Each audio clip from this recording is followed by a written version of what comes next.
Good evening, sir. Activity session. Good evening. Right, so let's wait for maybe 1 or 2 minutes and see if we have any more people joining.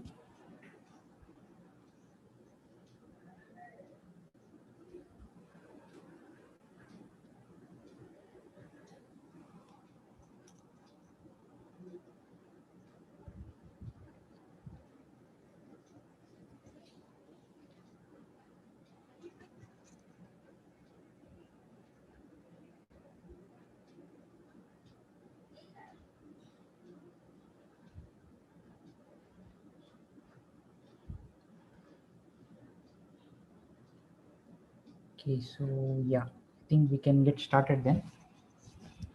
Right, so we'll follow the same plan. We have 17 questions. Let's try to get as many as we can. We'll start with problem 0. So we have to print this pattern n times. As you can see, the answer here is visible. Let's go ahead and execute it. Okay, let's accept input from the user, and we have to just print the pattern, which is underscore left forward slash backward slash underscore, and we just have to print this n times. So it's just into n because this is nothing but string replication, right? So if you multiply the string by an integer, you get that particular pattern n times. So ignore this. I will tell you what's happening on the console here. But this is essentially what we are asking. All right. So any questions? I think this is straightforward. You can do it other way also. There are other ways to do this problem. Okay. Any other techniques that came to your mind? Anyone?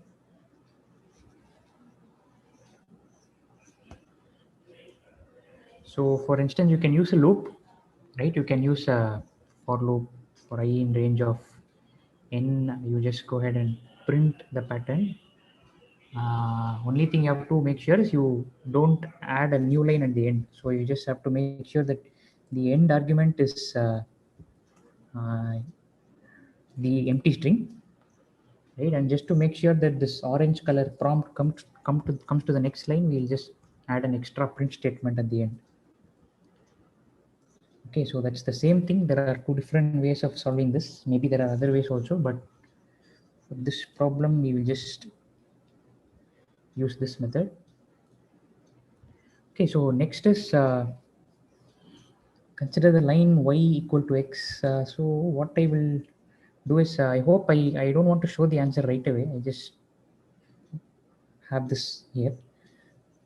So we write a function named placement that accepts this point in 2D space as input and returns the following values, right? If the point is above the line, then it should return above. If it is on the line, on, and then if it is below, it should be below.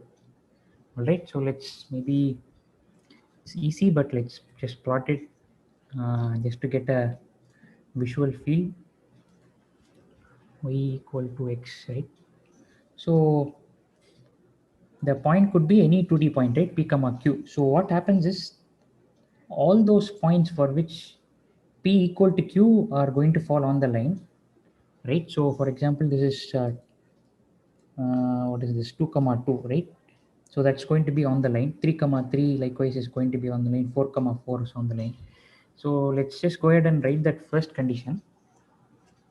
So this is a function called placement which accepts a point as input, and if p is double equal to q, then we just need to return on the line. Okay, the next step is what? Above, if this point is above the line. So when will a point be above the line? Can someone tell me? It's p comma q. If sir, can I tell sir? Yeah. Yeah, suppose p and q I am taking the value. Okay. So P I'm taking as the x and Q as the y. Yeah. So I will put in the line y is equal to x the P value. So y if Q is coming greater than the y, then the point is above the line. All right. Yeah. So if Q P comma Q, if Q happens to be more than P, then it's above the line. So let's, if Q is greater than P, it is above. And if, I mean, we can do else, but let's just finish it off with Q less than P, then you return below. Right. So let's just execute this for a few points. Okay. Let's go ahead here and say what is 3 comma 7. It says above, so let's verify that 3 is here, right? Let's zoom in so that we get to see 3 comma 7 is this particular point, right? So it is indeed above. And what about, say, 7 comma 3? So 7 comma 3 is below. Let's go back. Where is 7? So 7 comma 3 would be this point. Okay, oh sorry, this point. All right, so that is below the line. So this is a very simple piece of geometry. That is all there is to it. Okay, so I hope there are no questions. If there are any, stop me and we can go over them. Okay, so I just want the question alone to be visible. So find all integer triplets. So just give me a minute. I will just load another document also, which has only the questions, because it's getting kind of difficult.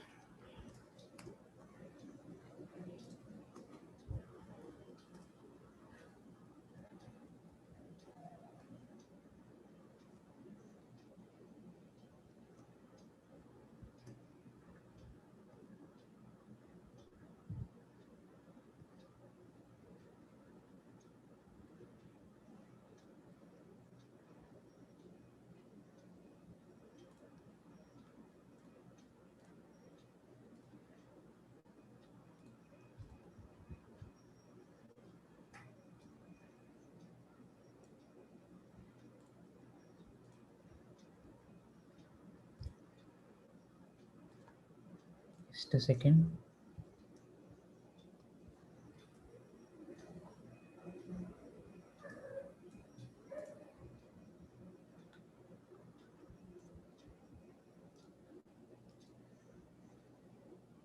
Okay, Excuse me, so sir. yes, yeah. Sir, after the session is over, I mean, if time permits, will you take up open questions? Yeah, sure, yeah. Okay, sir. Yeah. So can you see these two screens now, which has this activity.pdf? Yes, sir. Okay. This way, it is, we can, whenever we need to go to the answer, we can go, rather than always spending time with that particular. Okay, so find all Pythagorean triplets. So x, y, z should be integers, and they should satisfy this inequality, right? So 0 should be less than x, less than y, less than z, less than 1000. And we are asked to store them as a list of tuples. Okay, and there are some other questions that follow, but let's first do this task. Generate all triplets of this form. We'll store them as a list of tuples. Okay, so what we will do is we will not use any hi-fi mathematics for this. We'll just use basic loops. Okay, so we want for x should be in the range of 1 comma 1000, right? So it is greater than or greater than 0, so it starts from 1. And since 1000 is not included, we can just stop it at 1000, the range function. Now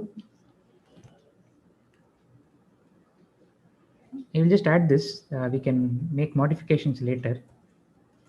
Okay, for y in range of 1 comma 1000, and finally for z in range of 1 comma 1000, we now have every possible uh, triplet, right? X comma y comma z, and all that we need to check is if it forms a Pythagorean triplet. So what we are asking is x square plus y square double equal to z square. Okay, if that is the case, then we are going to go ahead and add this triplet, okay, as a tuple. So x comma y comma z is a tuple, and you are going to add it to a list called triplets. Okay, so what should we do? We have to go ahead and define this list. Okay, let's say it's a list.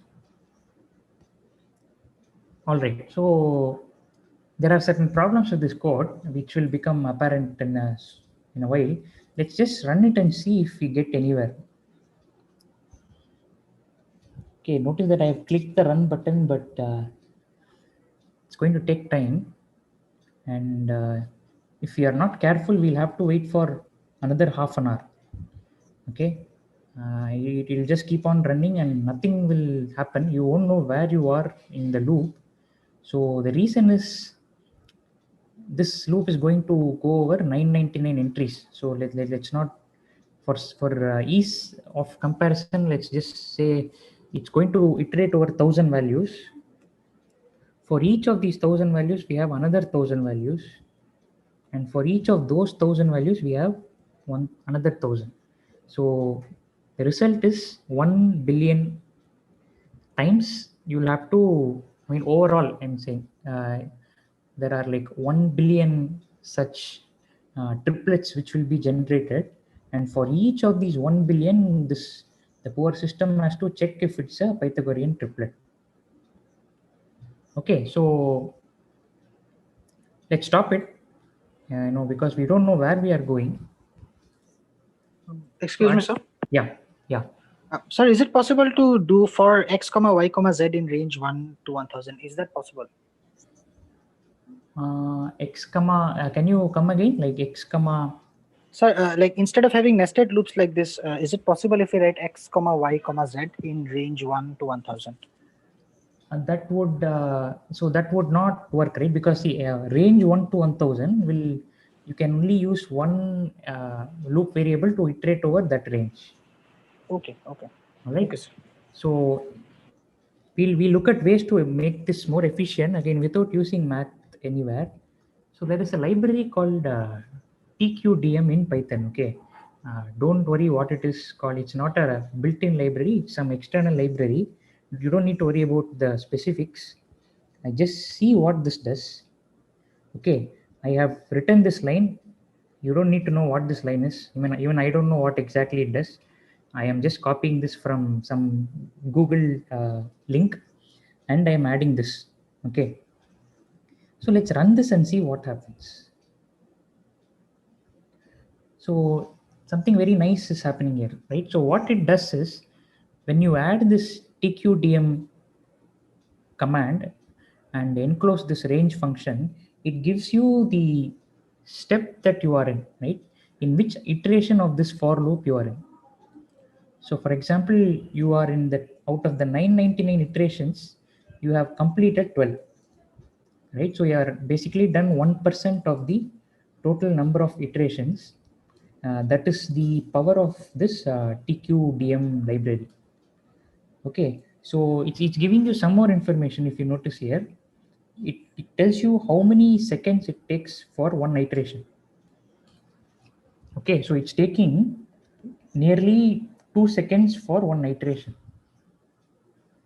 So for 2 billion iterations, it's going to take so not 2 billion, but for 1000 iterations, it's going to take nearly 2000 seconds. All right, so I'm going to stop this. Clearly that much time we don't have. Okay, so any ideas on how we can make this better, more efficient? Sir, for y in range x plus 1 we can use x plus 1 2000. Okay, that works, x plus 1. And then y plus 1 in the z. Exactly, right? So this is one very good improvement, because you don't need to cover, we are using this particular point that x is less than y is less than z. Okay, so we are unnecessarily moving over say 1 to 1000. It's enough if we go from x plus 1 to 1000.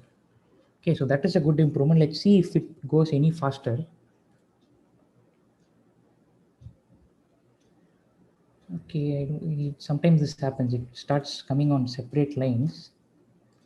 Let me just run this again and see if that doesn't happen. Okay, that is something we can't do anything about, but just notice the latest update. If you notice, it's maybe slightly faster, but still it's going to take considerable amount of time. Okay. Sir, is it slowing down? I mean, is it speeding up with each iteration? Because it seems like that. Yes, exactly. It's going to speed up, right? The reason, and I think you know the reason why it's speeding up after each iteration. So let's say this is covering 900, right? Let's say x is 900, then you only need to check from 901 to 1000, right? So you are in the earlier loop, you are checking from 1 to 1000. You are checking for like 1000 entries every time. But moment you make this change, you are going to check for fewer entries in each iteration of each loop. Okay, so that was one improvement. The other improvement that we can make is, we know that the z value is going to be less than 1000. So the moment if x square plus y square is greater than 1000 square, right? Then is there any point in going over all the values of z? No, sir. Okay, so what we'll do is we'll just continue. That is, we'll continue to the next iteration of the while loop. In fact, is continue better or break better? Which do you think is better? Won't break. Sir, break will completely break the loop, won't it? Break will, yeah, yeah, that is right. So, which is better? Is continue better or break better? Out of these two, which do you think is more efficient? Sir, I think that third loop is not needed. Right. So, shall we break out of it or? Sir, a minor confusion. Yeah. If you use break in line 8, will it break the loop? Will it break only the loop in line 5, or it will also break the loop in line 4? So it will only break the loop in line 5, the loop from which you're calling. Yeah, then I think break will be better, because if we don't break and if you go to continue, it will only increase the value of y, which is pointless. Yeah, exactly. So let's now break out of the loop and let's try if we are able to go any faster. Okay, so as you pointed out, the initial iterations are going to be rather slow, but it will pick up speed the moment we go to later values. Okay, so I'll stop this here. There's one more improvement we can make, which uses basic math. Okay, now notice this. If I just write it down, if x is even and y is even, what can you say about z?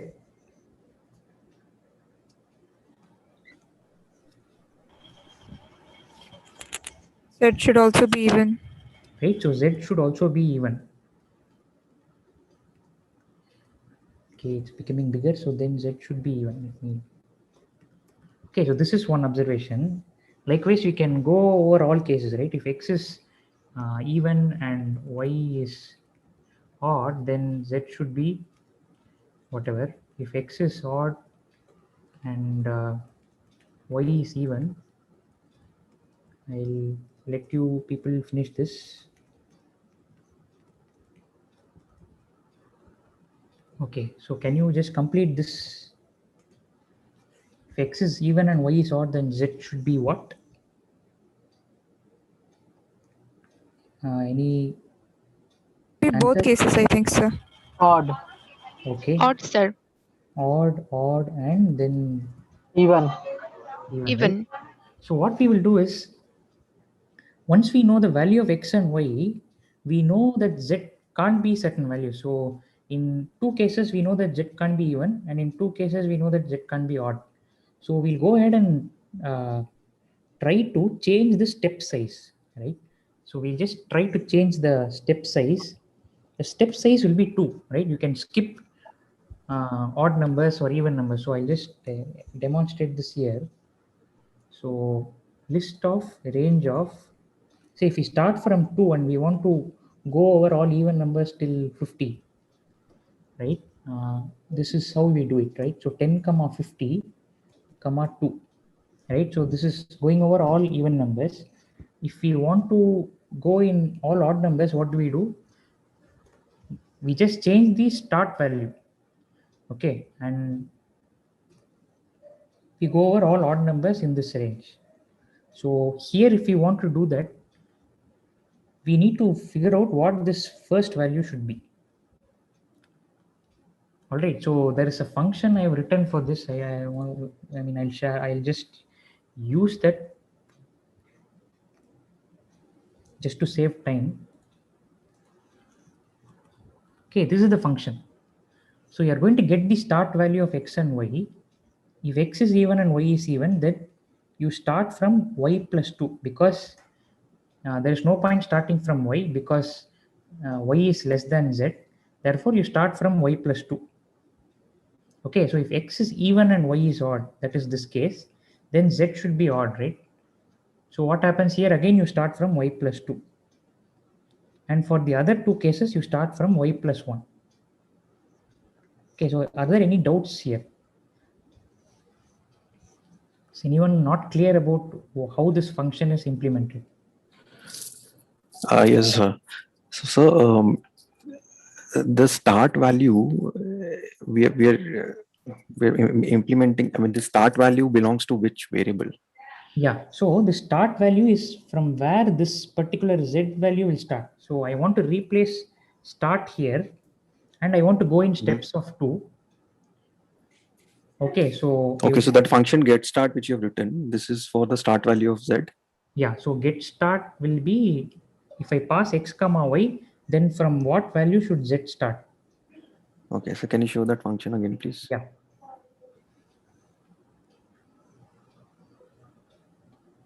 Okay. So if both are even, you start from an even number. So you say y plus 2. Right. One is odd and other one is even, you start from the odd value. So here y is odd, so you start from y plus 2.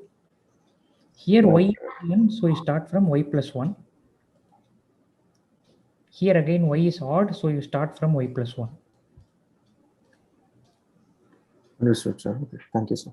Okay, so in case if anyone didn't understand this, don't worry. It's a simple function which you can, if you watch it again, you will get it. So let's now try to run this. Okay, it's installing this library all over again, this TQTM. Okay, now we can see it's slightly faster. At least it looks faster. Okay, the number of iterations per second is again not all that great, but I think it's worth waiting for it to finish the whole thing.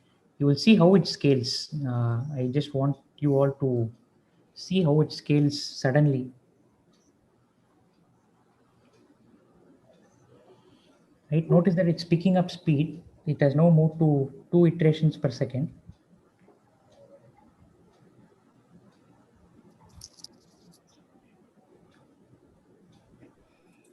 Sir, I have one thought here. Yeah, please go on. What if I take that there is a 3 variable x, y, and z, no? Yeah. So if I take that 2 perpendicular side as the x and y, yeah, the z is the hypotenuse. Yeah. Then we can take a limit on the starting of the z and the ending of the z, because that in the loop z is going up to the thousands. So we can say that z can't be greater than x plus y, and start it will be max of x or y. That will be reduced most of the time. So z need not be greater than x plus y, right? I mean, z can be even. No, sir. If it is the right angle triangle, then z can't be greater than x plus y perpendicular side. Actually, sir, basically this is a property of any triangle, not just right angle triangle, that sum of two sides is greater than the third side. Yeah, so z yes, is less than x plus y, right? In that case, z cannot be greater than x plus y. yes, Somehow, yes, yes. So that will be the less than. So end point will be the only x plus y. that's a good point. We will try to see if we can include that here. So that's a easier way to stop. Okay, so this will just suddenly blow up. I just want you to see that, and then we can.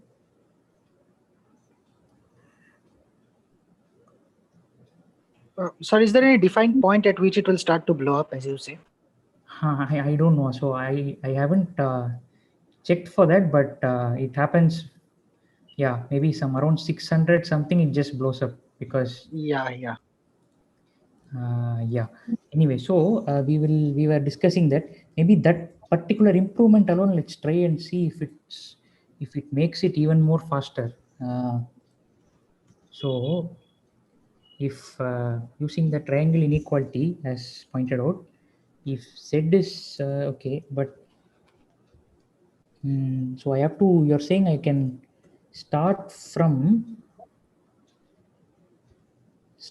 and it's enough if I go till x plus y, right? And a start also we can modify it, sir. Like that max of x or y. That we have already ensured, right? Because it already starts from something greater than y. So Okay. Oh, yeah, this is a nice point. Let's see if this. Yeah, this is extremely fast.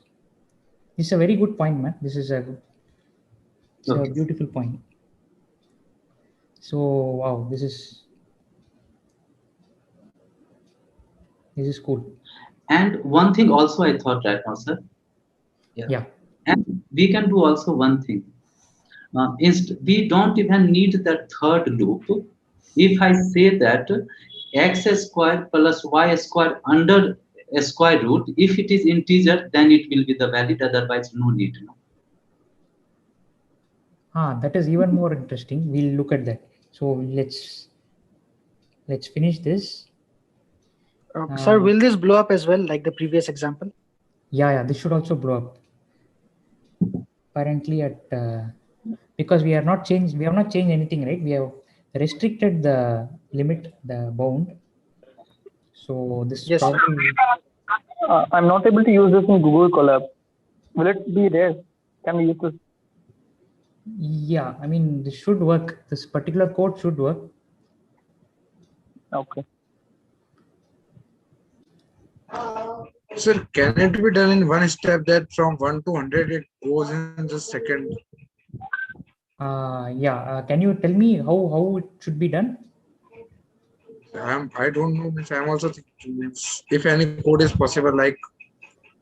Yeah. So see, there is one. If you use mathematics, right? I mean, there is a very standard way to generate Pythagorean triplets, which you can use.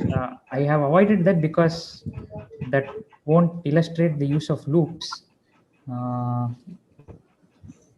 Yes, sir. Right. So let's maybe the last improvement point that. excuse me, sir. Yeah.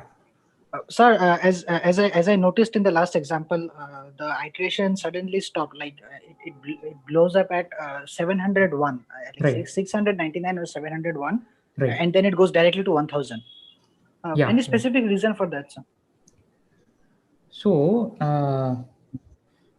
see what's happening is say this is when this reaches 700. This will be at what? This will also be at 700, right? Yes, sir. Why? So 700 square plus. So this particular condition. What is? Okay. I think that is going to exceed. I don't know. Let's try. So 700 square plus into 2 is it greater than 1000 square? Yeah. It's. I mean, at some point, I believe it should exceed this, so that. Yeah, maybe 701 will do it or something. Yeah. I understood, sir. I got it. Okay. Thank you. Yeah. That is that one last point we will check. Through import maths function in maths, maybe there will be a function for triplets. Yeah. So the point is, I didn't use them. I don't know if it is there, but as you say, it may be there. Yes, The point is to demonstrate such certain things like this. Okay, so someone pointed, is it Kumar or who pointed it? Yes, sir. Yeah, is integer, then it is a valid triplet, right? So there is a way to check if it is an integer. We can divide by the 1. If it is the remainder coming 0, then it is not integer. So according to we can. Yeah, so there is maybe at this stage we can even do one more thing. So let's say, so A, let's say is 10.0, then A has one method. Okay, sir. Which is called A dot is integer. So for A is a floating point number. You can do A dot is integer to check if it is integer. So let's do that. If set dot is integer is true, then triplets dot append of x comma y comma z. This will not work, sir. This is not correct logic. Why not? Because your triplet has to be a perfect, the square. Z not it not only have to be integer, it has to be perfect square. It's like Actually, that 4, condition 9, is 25. checked. Yes. Yes, sir. Actually, that condition is already checked. In the z is equal to means we are basically modifying the equation. Let me give you an example. If you do 4 ka square and 5 ka square, the 2 and 5. and 4 and 5, then Okay. it will be like 60 plus 25, 41. 41 is integer, but it's not a perfect. No. Can you come again? No. So this is right. What we have done is what Kumar pointed out is right, but I still want to understand what is your point. So can you clarify a bit more? Sir, it will not be a triplet. Suppose your x value is 4. Okay, wait. I'll write it down on the console. X is 4. And y is 5. Okay. Okay. Their square will be 16 plus 25. Right? Correct. Yeah. No, but it is 41. 41 correct. is not a. Yeah, but we are checking not for 41, we're checking for 41 root. Yes.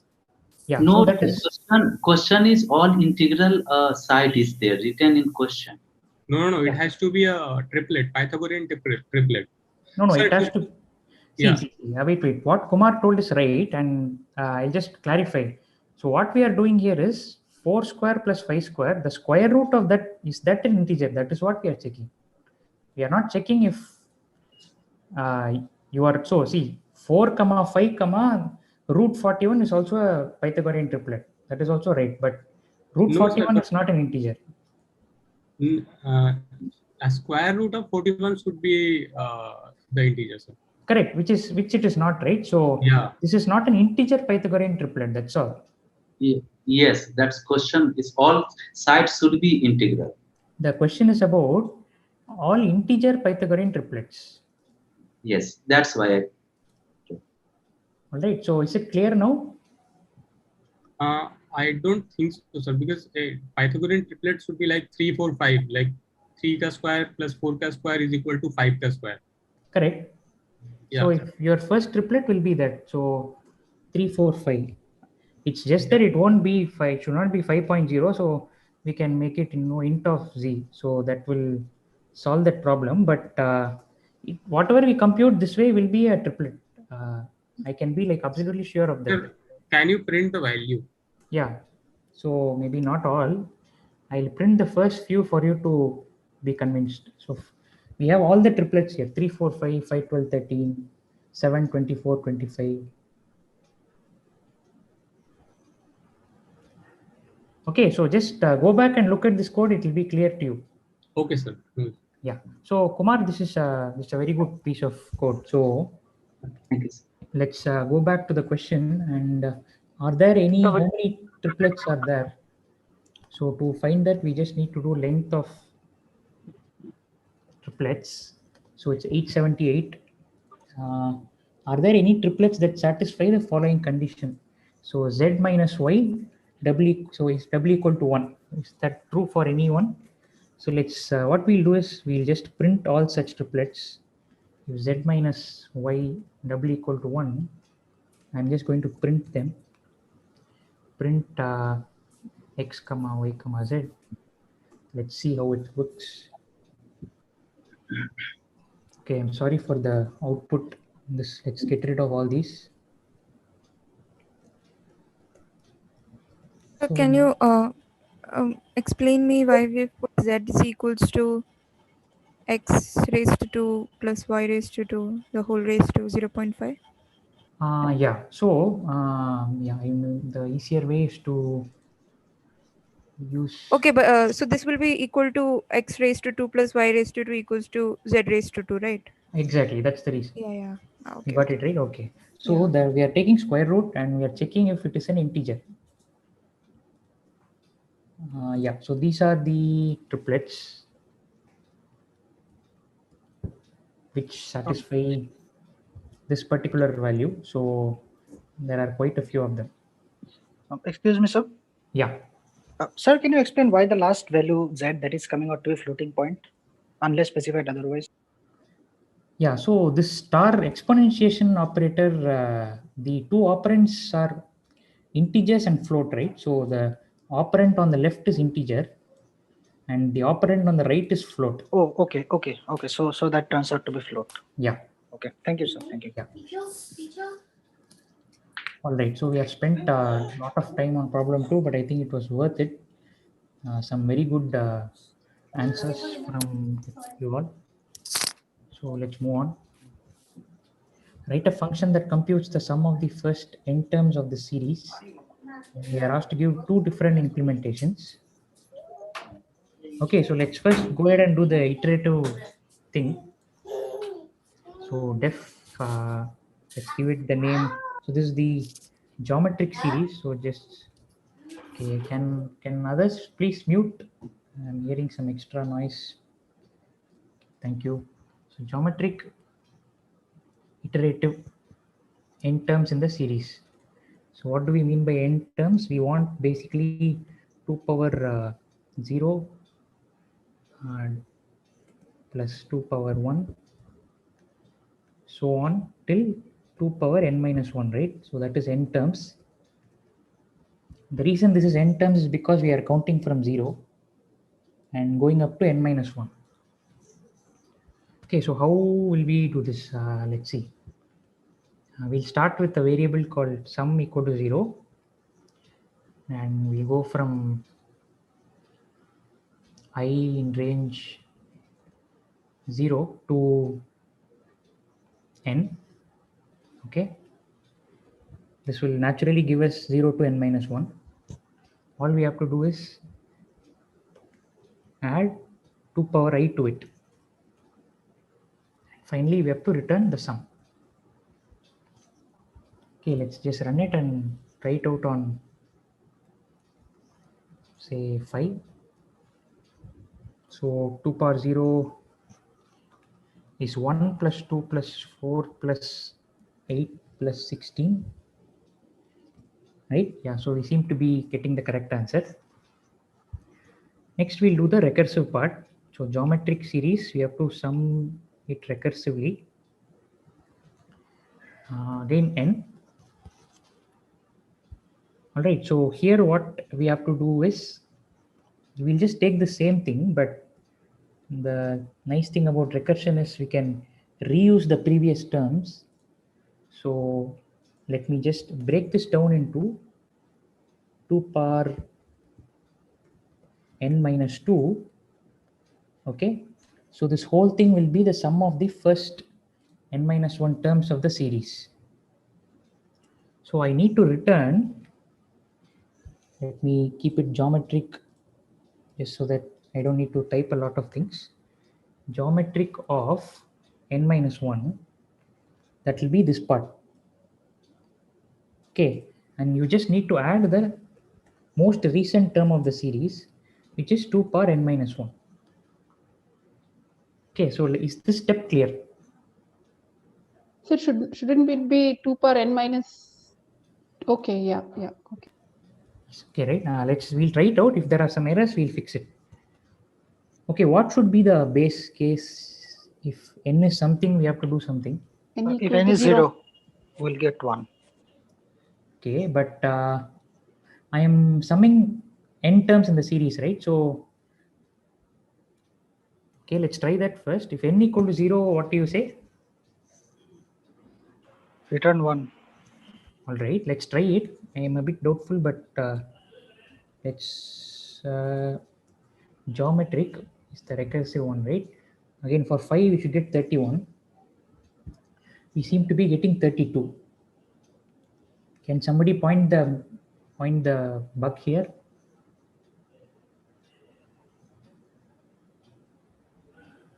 See, geometric the iterative one should give us the same value as the recursive one. So the correct answer is 31. 1 plus 2 plus 4 plus 8 plus 16 is 5 terms of the series. Should be 31. But the recursive approach is giving us 32. Is that, sir, Sir, because returning is n equal to 0, or it should be n equal to 1? yes, sir, because Okay, let me fix that. Yeah, please go on. yeah, that was my point also, because we are using n is equals to 0. So for 0, it is adding plus 1. So it is giving us 32. Right. So that's the point. So let's try it now on 5. You get 31, right? So 1 is 1, right? So see, what's happening is, if there is only, what is n here? Go back, n is the number of terms of the series, right? So if there is only one term in the series, it is basically 2 power 0. So you have to return 1. So if n double equal to 1, it means you have only the first term in the series, so you return 1. Rest of the code is anyway recursive. If there are n terms in the series which are greater than 1, you calculate the series sum for n minus 1 terms, and then you add the nth term. Right, so the confusion here could be, what is the nth term? The nth term is 2 power n minus 1. That is the only confusion here, actually. And the rest of the thing should be clear to you. So the first term is therefore 2 power 1 minus 1 or 2 power 0. Sir, is that being stated in the question actually, that it is 2 power n minus 1? Yes, it is. Yeah, so it is it has been implicitly stated. We didn't state it explicitly, but since there are n terms here, right, the nth term is 2 power n minus 1. Okay, so I think if there are any questions, let me know. Otherwise, we are moving on. One general question, sir, I want to ask. Yeah, please. Yeah. We generally we use that question two way. One is the loop and another is the recursion. So whenever we use the recursion, is that any change of the steps, or it will be the same as the loop? It's general question I'm asking. Recursion can change that, making the steps lesser, or it will be the same how much loop is doing?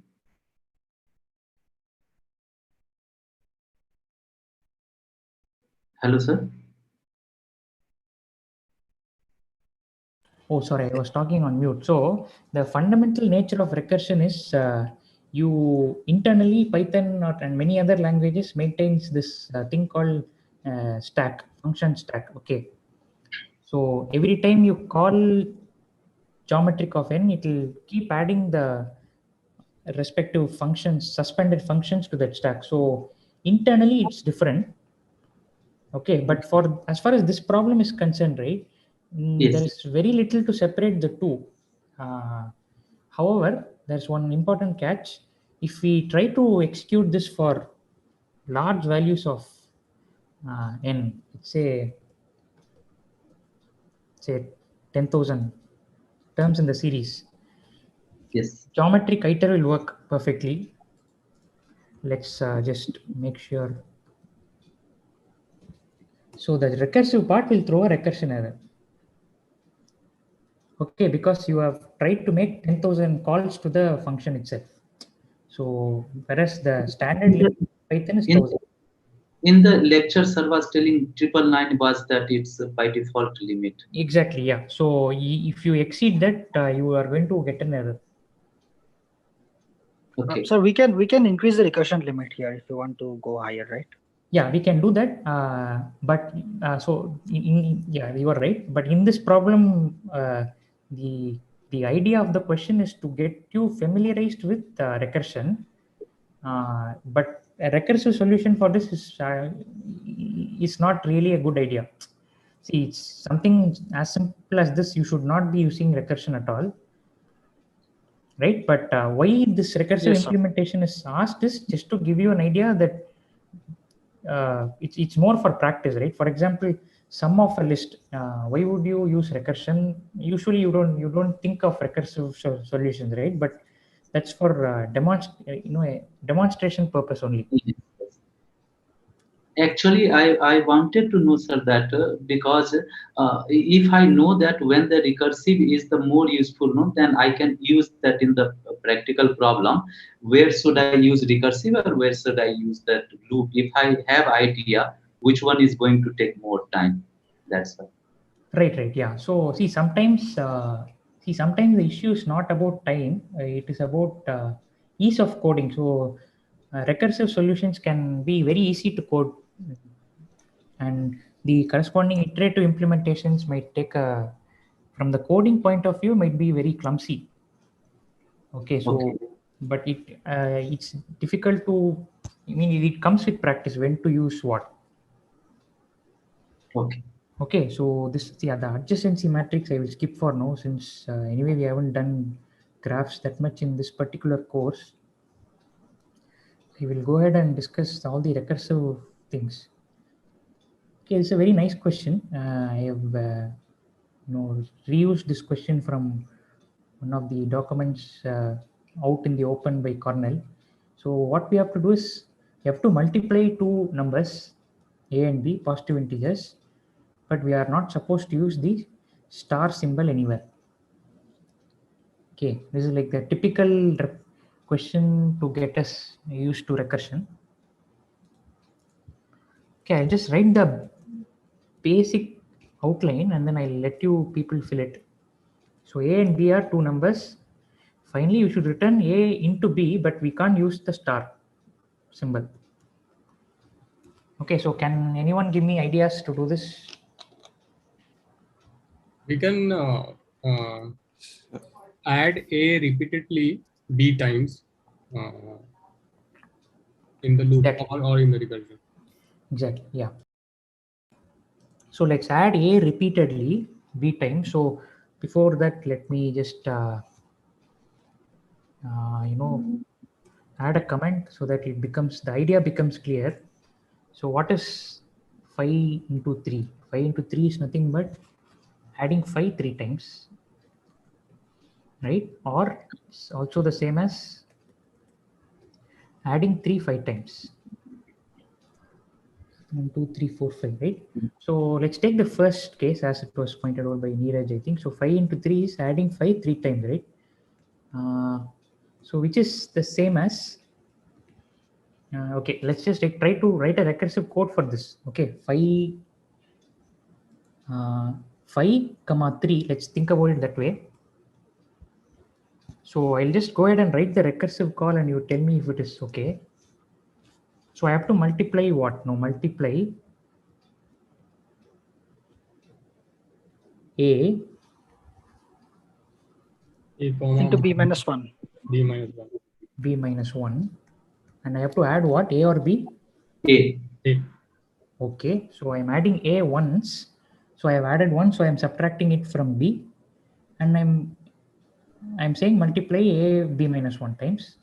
So what should be the base case? If b equals 1. No, I'm sorry, if b equals 2. I think. B is 2 what? What should I do? Return 1. Return A. A. Okay. Why should b be 2? If it is 1, then b minus 1 will be 0. So okay. No. Then it should not go in the. It should be b equal to 1. Yes. B should be equal to 1. Okay, so think about it this way. If b is 2, we are anyway not going to execute this, right? So when b equal to 1, you have to think about this way. Multiply of a comma 1 is what? Multiply a 1 time, right? Which is the same as. Oh, yeah. Okay. Okay, so sorry, B is sorry. 1. Yeah, no issue. So B is 1, we return A. It's now multiply 5 comma 3. Okay, so this seems to work. Multiply 10 comma 7. Okay, so is there any question? Does anyone have a question here? If not, there is something more I would like to ask. Yes, sir. I have a question. So, yeah, when does this recursion end? I mean, is it by default ending at b equal to 0 or 1? Yeah, it will end at b equal to 1. So so a way to test that is you can always, play around with your recursive function like the following. So you can say multiply a comma b. So just to understand what is being called when, you can just print this every time you call. So let's just run this with multiply of 5 comma 3. Okay, just for aesthetic purposes, I'm going to add that closing bracket. Okay, so first multiply 5 comma 3 is called, then it's 5 comma 2, then it's 5 comma 1. When you call 5 with 1, the base case kicks in and you're going to go back all the way.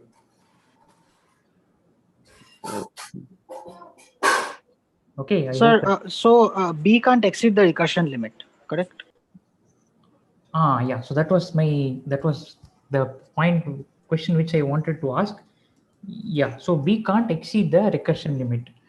Right, so okay, so now is this the best way of writing this function? I mean, there is a slight modification you can do so that it becomes a bit more efficient. So can someone tell me what that change is? I have one idea, sir. Yeah. Suppose that A and B, we are taking two input, no? Yeah. So what's happened? And here in the return type, I can either change that either A or B. In this question, you change that B minus 1, making lesser, no? Right. So what happened in the A and B before returning the value, I can check that which one is the minimum between A and B, and which one is the minimum. I will return only negative 1, 1, 1 lesser. Then it will be easier. Exactly. Yeah. So that's the best way to. I mean, not the best, but that's certainly one of the ways I also was thinking about, and you have exactly pointed that out. So let's take the case where it becomes clear, right? So you want to multiply 8 and 2. So as before, there are two ways to do it. One is to add 8 2 times, right? The other way is to add 8 8 times. Sorry, to add 2 8 times, right? I'm not going to do the whole thing. So which of these two do you think is more efficient? Second one. Second one. First one. First one. Using less iterations. Right. So yeah. So we are B is 1. I'm going to return A, but so this is how I'm going to change it. If A is less than B, I'm going to say return multiply of B comma A. Okay. Will this solve the problem? Will this make it slightly more efficient? Sir, don't we need a separate if block and nest the whole thing under that? I mean, like if A less than B, then if A greater than B, then the other code goes inside that. Okay, so let's take two cases. Let's take this particular case itself, 8 comma 2 and 2 comma 8. Okay.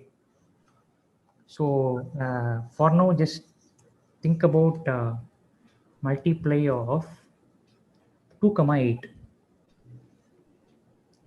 Okay, so if I call multiply of 2 comma 8, what will happen? I will come here, 2 is less than 8, so I will have to call this. So I will end up calling multiply of 8 comma 2. All right. So if I call multiply of 8 comma 2, then this 8 is not less than 2. So I will skip this. This will also not work. So I will skip this. We'll return multiply of 8 comma 2 minus 1, right? Which is a multiply of 8 comma 1 plus 8. So when I come to multiply of 8 comma 1, this base case will kick in and I would end up returning 8. Okay, so that will just trigger back, it will become 16, and finally my entire procedure or my function would have gone through just 2 levels of recursion. See, is this clear? It can be a bit confusing first time. So there is a slight confusion. If you were to use multiply a comma b with a less than b, it is supposed to return multiply b comma a, but in that case, isn't b we are iterating through a? So if b equals 1, it will return a. So don't we need a equals 1 in that case, in the base case? Okay, see, when a is less than b, right? When the first argument is less than the second argument, you don't look at it as a and b. So that what is confusing is a and b. What this statement essentially is saying is, if first argument is less than second argument, then just recursively call this function on second argument comma first argument. So see, the point that we want to ensure is the second argument should always be less than the first argument. That is what we are aiming for. If the base case being b equals 1, in the case of multiply b comma a, that won't be a problem. That won't be a problem, right? Because see, b this can be a bit hard to take in first time. When you say b comma a, don't confuse this with this a and this b in the next call. So this okay, just treat this as first argument, second argument. Our goal is to, let's write it down. Our goal is to make the second argument always less than the first argument. So if the first argument is less than second argument, then make sure you are calling multiply of b comma a, rather multiply of bigger number comma smaller number. If b is already, if the second argument is already small, then don't worry. Just go ahead and add the first number, subtract the smaller number by 1.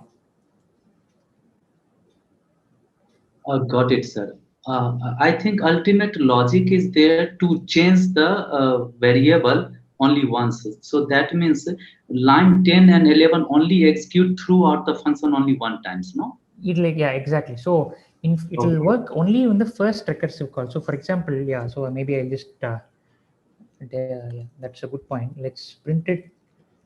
This occurs in the either only one times or no time. Yeah, exactly. This occurs in the first recursive call and never again. Okay, so let's print the right. Yeah. Sir, can you check the chat box? Somebody has sent an interesting problem with this code. Like, it doesn't account for 0. Okay. So the idea is we are using only positive integers, but we will, yeah. So for 0, it will. Yeah, no issues. So multiply of what is that, 1 comma 10.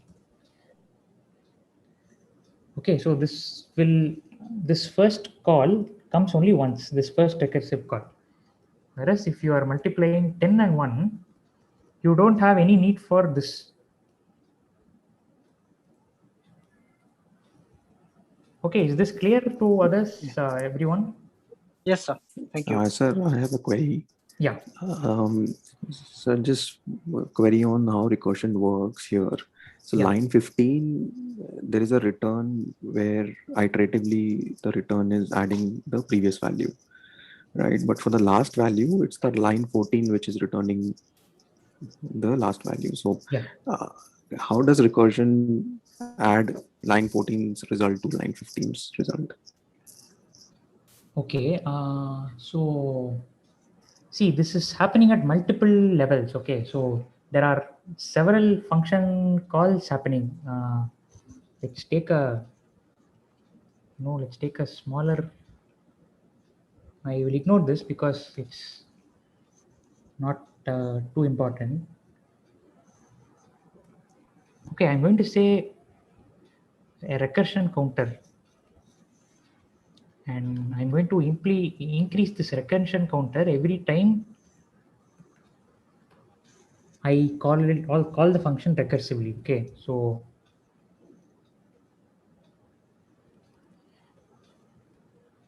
let's see if this makes it clear or if it confuses even more. Multiply a comma b. So what does line 3 mean? I mean, you're initializing a variable. Yeah, so I'm initializing a variable outside the function, okay, which is having global scope. Okay, we're calling that function. Okay, yeah, so if I want to okay. increment that variable, I need to use the global keyword. Right. Okay. Okay, let's just run this for say that same 5,3.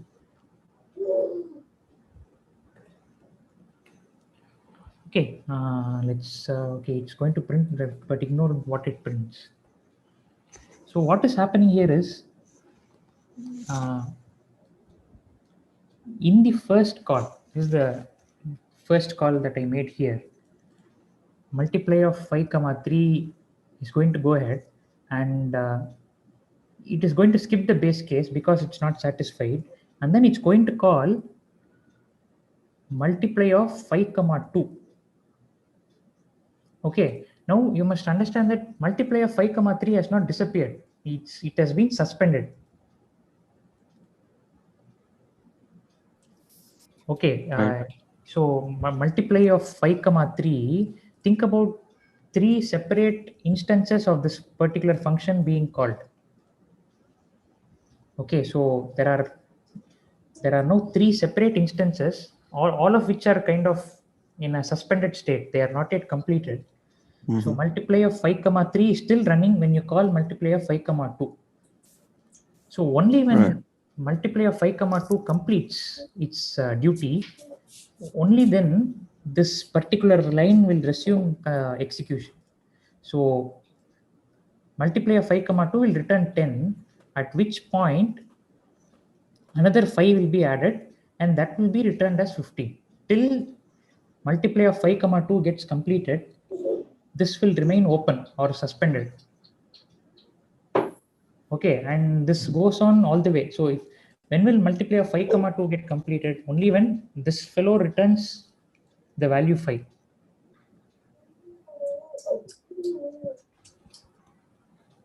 Understood, sir. Okay, yeah. All right, so let's move on to the... Sir, instead of global counter, can we use counter there? It won't work. See, why the reason is it will throw a either name error, or you will get an unbound local error when you try to execute it. So it will throw what is called an unbound local error because you are trying to increment something which has not been defined. No, sir, but can we define it locally? Counter equals to 0. Means now here we can define counter equal to 0. Okay, I'll do that. But what will happen is it is a local variable, right? Yes, sir. Yes, sir. So it will always be you can 1. pass it as an argument and it will work. Yeah, that can be done, but I don't want to change the the signature of this particular function. Okay, sir. Okay, so yeah. Excuse me, sir. Yeah. I just wanted to add a general query. It's a request actually. I had asked Omkar sir too about this. Can we have a specific lecture or tutorial on the different types of errors that we can encounter? Like, for example, EOF error, or like so and so object is not iterable. What those actually mean? So like when we encounter them in our code, we can debug it easily. Yeah, sure. We will work on that. Yeah, that is a good one. Okay, thank you, sir. Okay, so moving on, problem 6, we have. I'll just see what the other problems are. If there is something which is more interesting, then okay, maybe this is good enough. So there are n companies and n candidates, and each company has selected one candidate to intern at its office. Okay, and we call the selection perfect if there are there's an exact correspondence between companies and candidates, in the sense that no two candidates should have been selected by no candidate should have been selected by two different companies, right? So every candidate should go to a different company. So for example, this is an imperfect selection because candidate 2 has been selected by two companies, right? So that is something we don't want. So write a function which will see if a selection is perfect or not. This is the question. Okay, so any confusion with respect to the question? Anyone? So what's the No, sir. input? Yeah, so input will be a dictionary selection, which will have the company as the key and the value as the candidate that the company has selected. So basically, sir, two values shouldn't be same, right?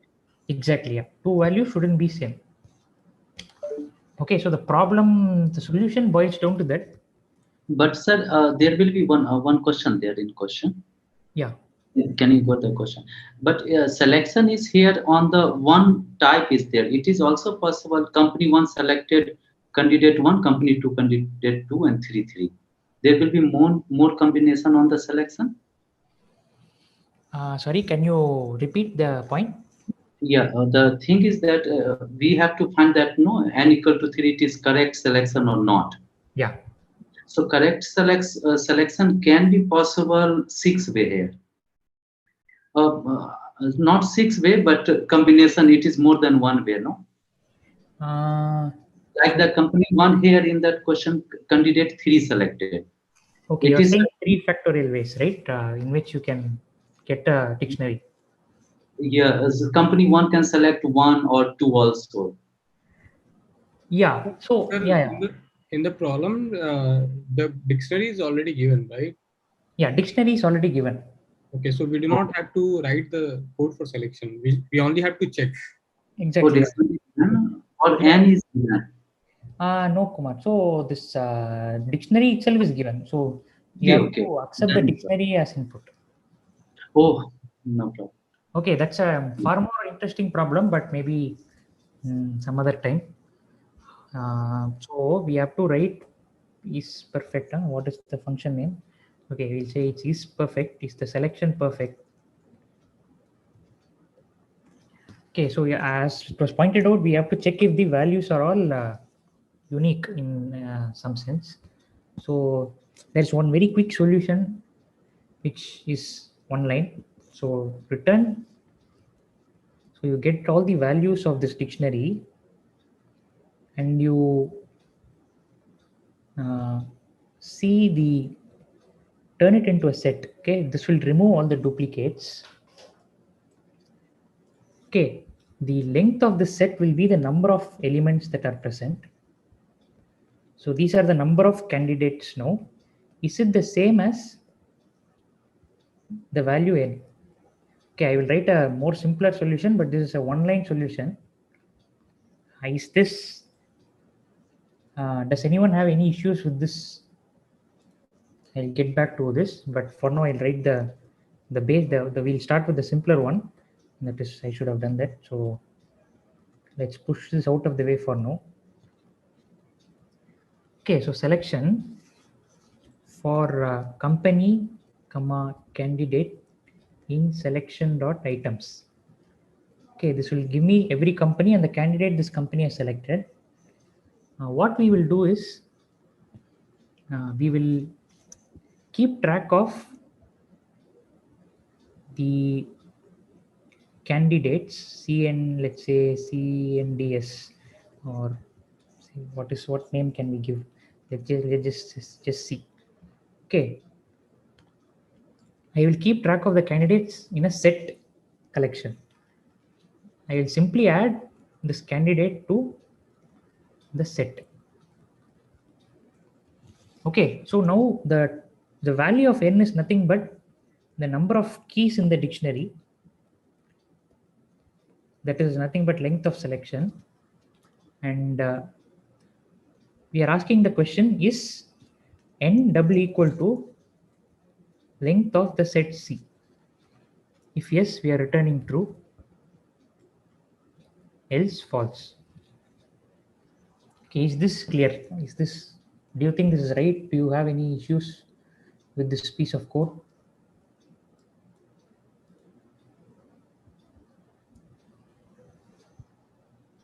Anyone?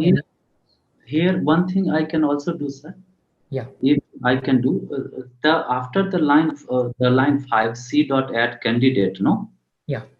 And next time I will check that if the next candidate whatever came, no. Yeah. So if that candidate is already there in the set, then it return false itself. Yeah, that's a nice. Yeah, very good. So that I will add that update. So for now, that's a very good update. But for now, others, are you able to understand this particular solution?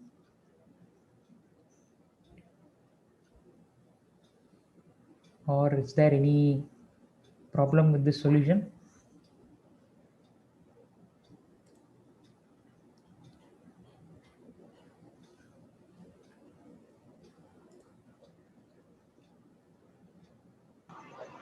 It's fine, sir.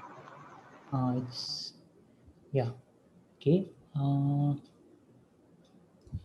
right. So I'll just add so that I just do successive modifications to this code. So instead of having this if block, I'll just say return.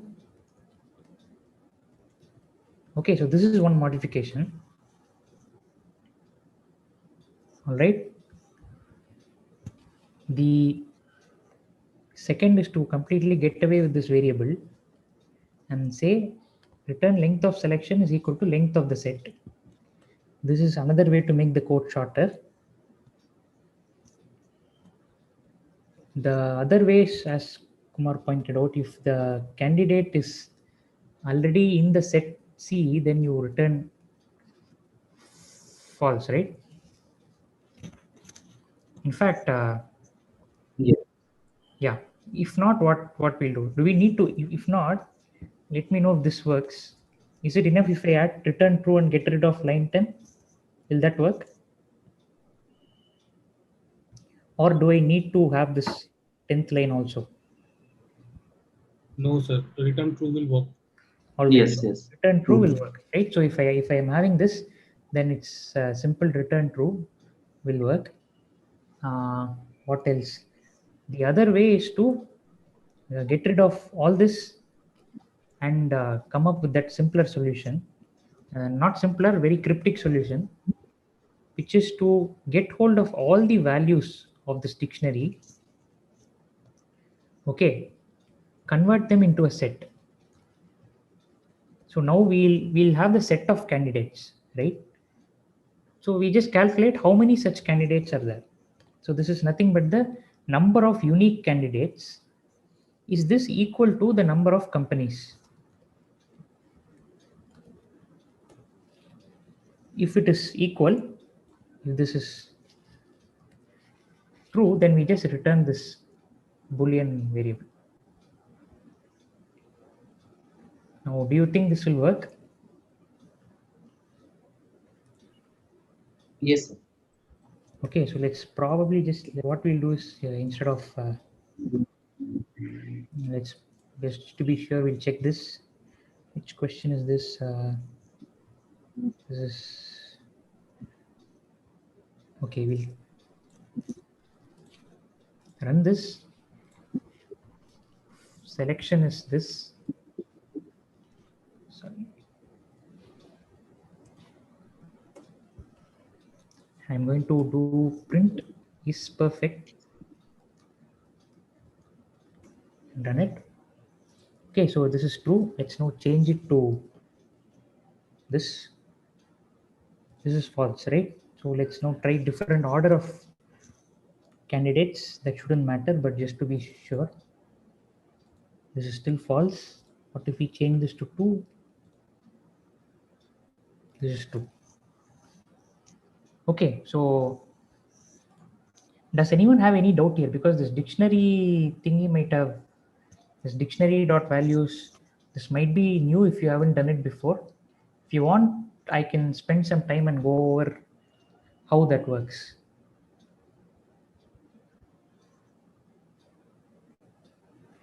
Okay, so I think it's fine. So I'll just move on.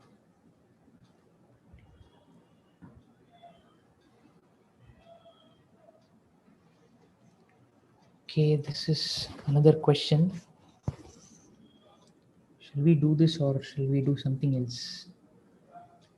So do you want more recursion questions or other questions?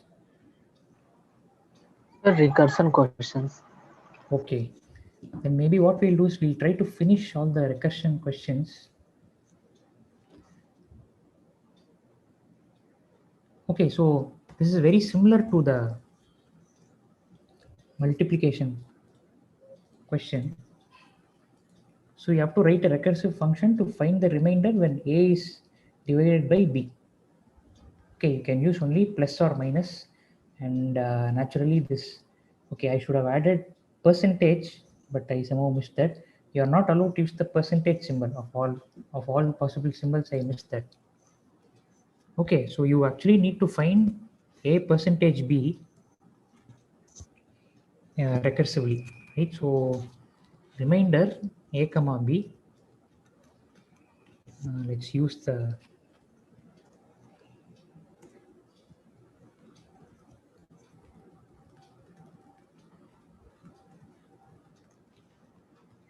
okay, so this is what I think sir also pointed out.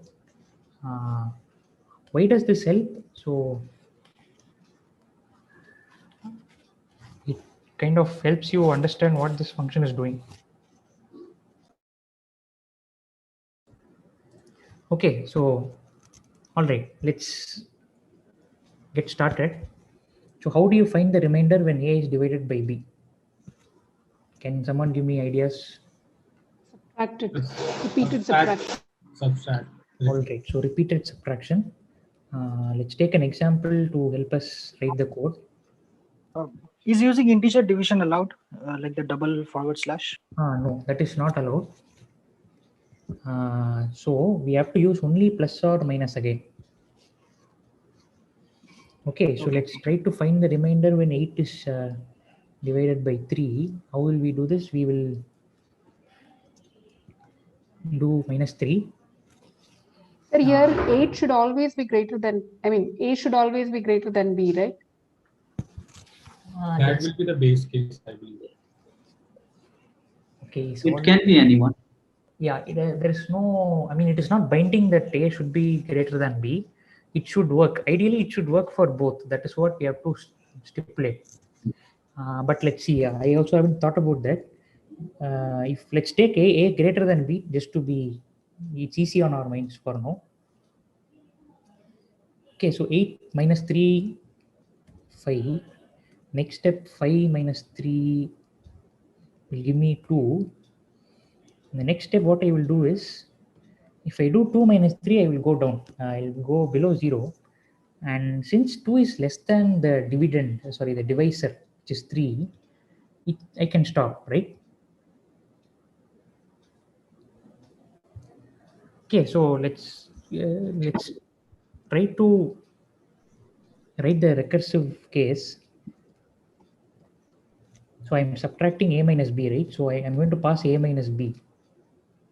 What should I pass? See, I'm passing A minus B at every stage, right? So 8 minus 3. If it is A comma B, I am passing A minus B. Certainly, I'm doing that. And the next step, A becomes A minus B, right? A becomes 8 minus 3 in the second step. So what is the second argument? Second argument will be B itself. B, yes.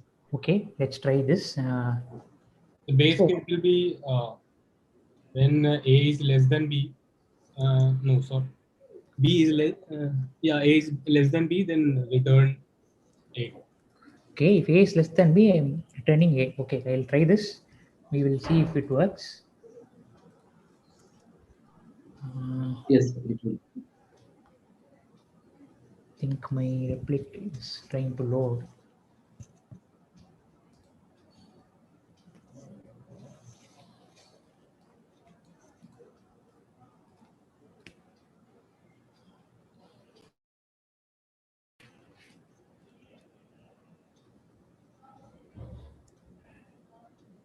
Just give me a second.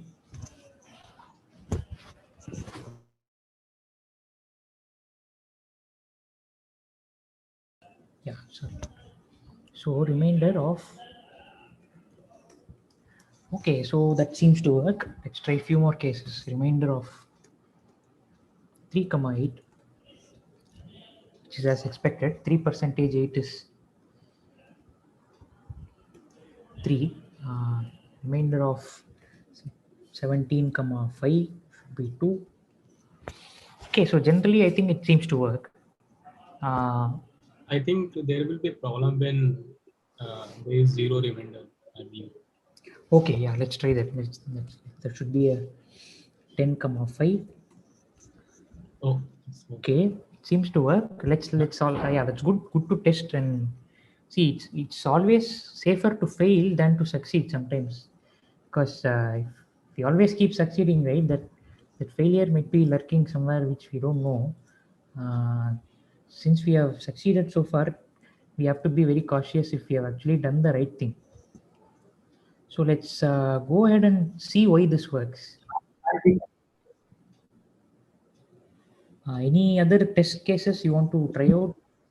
Yeah, 5, 5. Yeah, we'll try 5, 5. Okay, that also seems to work. So try 0, 0. Yeah, 0, 0 will not work. I mean, I can say even beforehand, I think it's not supposed to work, at least that's what I feel. So, but it's fine, right? I mean, we are anyway not looking for 0, 0. It's a dangerous thing, right? Anyway, remainder by division by 0 is not allowed, but yeah, that's a good point. We should save and maybe we can add. Sir, will it work also for negative integers? That's a good question. Let's try. Minus 10 by 3 is what? I don't think so. No, it doesn't. But let's actually, not. if we change condition, it will work. Sorry? Condition log 6 is there, no? I think we should change something in the code about the condition of minus integer. Yeah, so let's not go there because this is, as it is, it might be a bit hard. Even though it's only 3 lines of code, but still wrapping our heads around this itself will take some time. So let's stick to positive integers for now. Okay. So why does this work? We have to take a example case and just try it out. I'll maybe write it here. As before, it always helps if we print the function calls.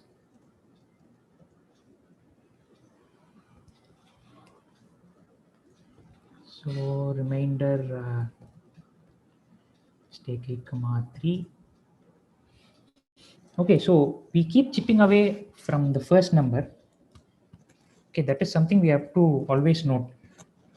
We always subtract the second number from the first number. Okay, if you are going to talk in terms of A and B, it will be confusing. So you should always look at this as first argument, second argument.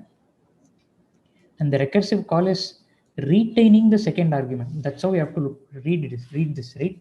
So if you look at the printed values, you can see that the second argument remains fixed. Okay.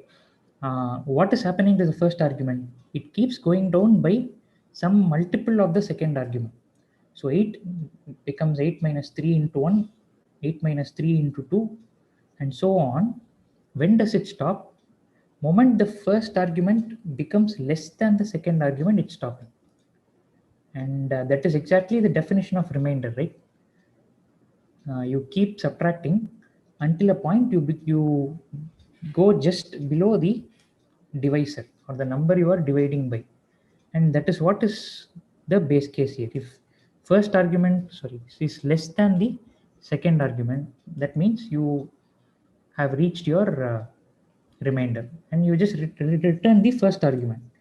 Don't think about it as A or B, it will confuse you. Just read this as return first argument. Okay, maybe if we run it for a larger case, it might be clearer. Say 100 divided by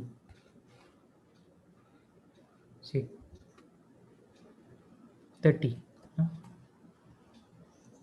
So 100 becomes 70, becomes 40. The first time it becomes 10, you are going to stop the recursion and it will return 10 as the value. Okay, is that clear? Any questions, anyone? Actually, line 8 is that, sir, nothing but the a minus b lesser than 0.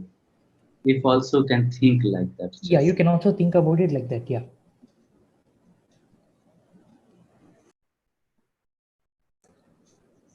All right, so I'm moving on unless there are other questions.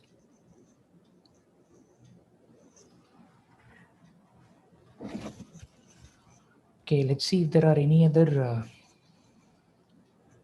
recursion questions. Okay, this seems to be another simple question. So can we please move to the end and solve a couple of, because those seem to be the toughest ones. Toughest, okay, yeah, okay. All right, I'll just go through and see. 12 is an interesting recursion.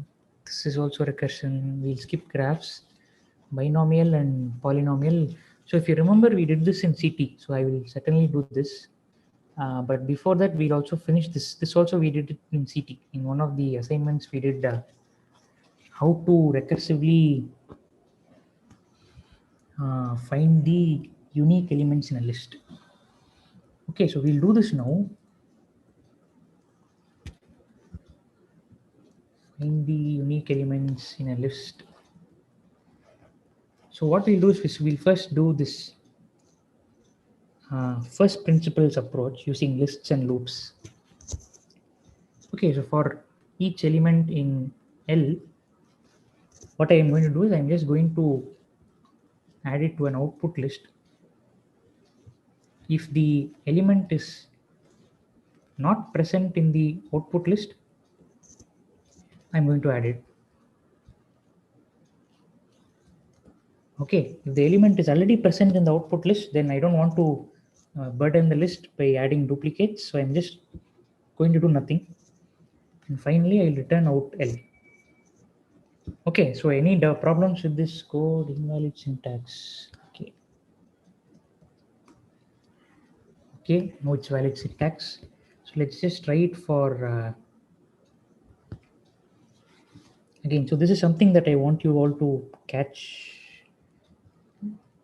Quickly generating a random list. Okay, so ran list for I in range of 100. There are 100 elements in the list. Random list dot append. You generate a random number in the range,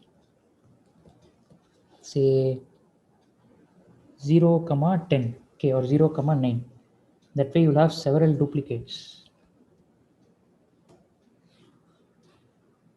Okay, so let's see what the random list is. So clearly it's going to have several duplicates. So 8, 8, 0, 0, 3. And you should ideally get all the numbers from 0 to 9. If we run unique, let's see if we get that. Okay, so we get all of them 240. Let's just sort it so that it's easier on the mind. L equal to this, L dot sort. Okay, so we get 0, 1, 2, 3, 4, 5, 6, 7, 8, 9. Okay, so it's unique. So our code is correct. This is the simple implementation from first principles. You take every element. Sir, sorry for interrupting. I just wanted to understand. So at times we use L dot sort, and at times we use L dot, sorted list. Where exactly? Yeah. So where exactly do we use each of these? Okay, so that's a good question. So what happens is if you have something like random list, right? So random list is initially unsorted.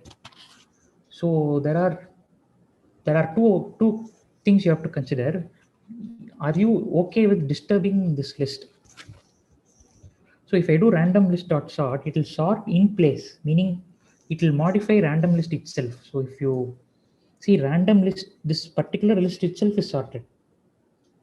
Okay, if you are okay with modifying the original list, then you can go for random, you can go for list.sort. However, let's say you are not interested in disturbing the original list. So let's say the original list is now unsorted, but for whatever reason, I want these numbers to remain as they are. Then what I should do is I should use sorted of rand list. Okay, one good example is this question, which we have skipped. Maybe we'll return to the end, return to it at the end. So median marks is there, right? How do you find the median marks? The median marks is nothing but the middle value in a sorted list. Okay, and if for some reason you don't want to disturb the original list L, then what you would do is you will just do sorted of random list, and this will create a new list without disturbing the old list. So you will just say L equal to this. So now if you print L will be sorted, but random list will remain unsorted.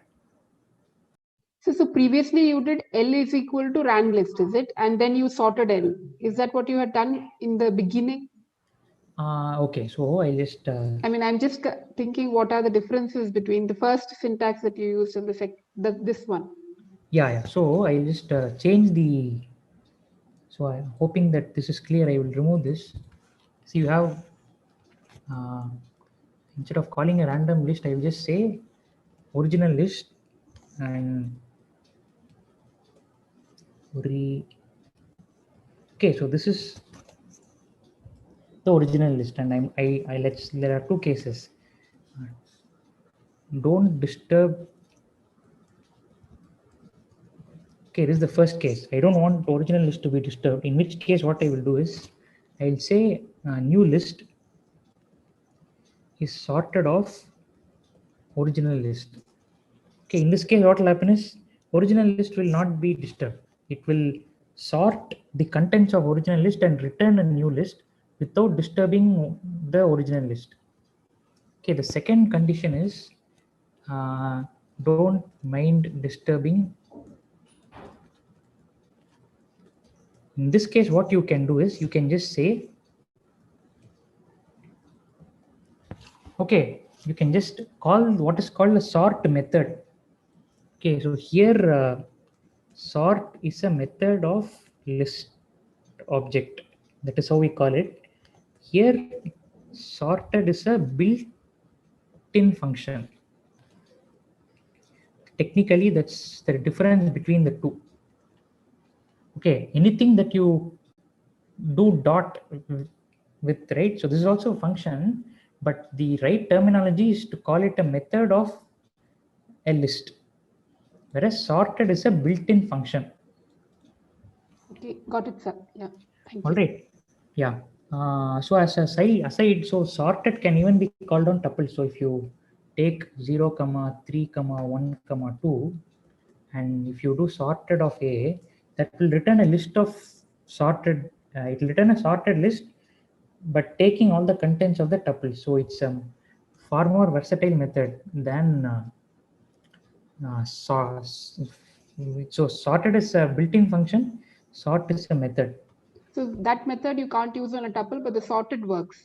Exactly, yeah. So if you do a.sort, it will throw you a attribute error saying that you can't do this.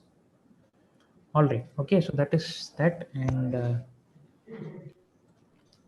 we were doing. Sir, I have one question in the previous code. Just the before code was there, no? Okay.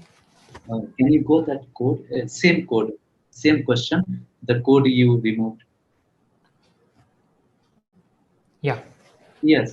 When the L is very huge or the big, then the line 6 number, if element not in the list, searching will become not hectic, means because every time searching if L is very huge. Correct. Yeah. So what is the alternate way of that? The alternate way, well, I'm not sure. So there is an alternate solution which uses Because this solution will not work if I'm working with the big list. Yeah, so the alternate solution might be to create you can create a dictionary, and accessing the keys of a dictionary is maybe faster than searching through a list. So for example, we can convert it to set and then back into yeah. Right. So that is the online solution that we were discussing. So I will come to that in the end. So here what we can do is the other way is for element in L, if element not in P, then we can say P of element is 0 and can find the frequency of elements basically. But this is, I don't know, Okay. is roundabout. Then what you can do is here itself you can check if P of you basically have to look through the dictionary again. For key in dictionary, you have to, what you have to do is you have to append No, I think, sir, here directly I can search key in the dictionary because it has something direct. If sorry, key in dictionary. if key, yeah. So what you have to do is you have to append all unique values, right? So if Yes, yes. yeah, if P of yeah, P of key is yeah, I mean, oh, okay. So you are saying you can just return the list of keys, right? That was, yeah, that also works. So this is, but see, the problem with all these things in dictionaries, we will be disturbing the original order in which the list elements were present. Yes, yes. Okay, so you would really not go for this, but even that one line solution, right, I was talking about. So as someone has pointed out, you can just say convert the list L into a set. Okay, and then make this into a list again. That will give you basically all unique elements. Yeah, one question here. I knew I can do this. Question was, sir, here. Can I know that the convert calling set is also taking time to list to set, and the set to list is also taking time? So how much actually they take the time? So because in the lecture, in this type of thing, they didn't, sir, didn't tell us. So which type of that it's calling set on the list, again calling list. Yeah, so I would say for now we don't we shall not worry about the I know how fast they are. I mean, I understand your concern, but at this stage, right, it's pretty good if you can understand it at a program Okay. level. This will work. I mean, yeah, I understand that how fast it will work is a good question, but maybe not at this stage. Okay. Right? Yeah. So this is another one. Now let's go to the most important part, which is the recursive solution. Okay, so if anyone remembers the CT question, this we discussed in week 9 assignment. So anyone, any ideas how to do this?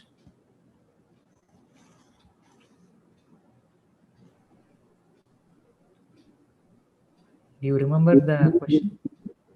Yeah. Okay, so let's start off this way. So first element, right? Let's take up the first element. First element is what? I will use CT terminology itself here. It's L of 0. The rest of the elements are L of 1 is 2, right? I mean, everything starting from 1 and till the end of the array, till the end of the list are going to be the rest of the elements. So if the first element is present in the rest, that means it is a duplicate, right? I mean, it occurs at least twice. So what I will do is, I will just call unique on rest and just return it, because I am sure that this first element has a copy in rest. So there is no point adding it in the final list that we return. Else, if first element is not there in rest, then this is the only such entry. Okay, so this is unique in itself. There are no duplicates. So I have to make sure that I add this to my final list, but I must still go ahead and perform unique of rest. So So is this part clear?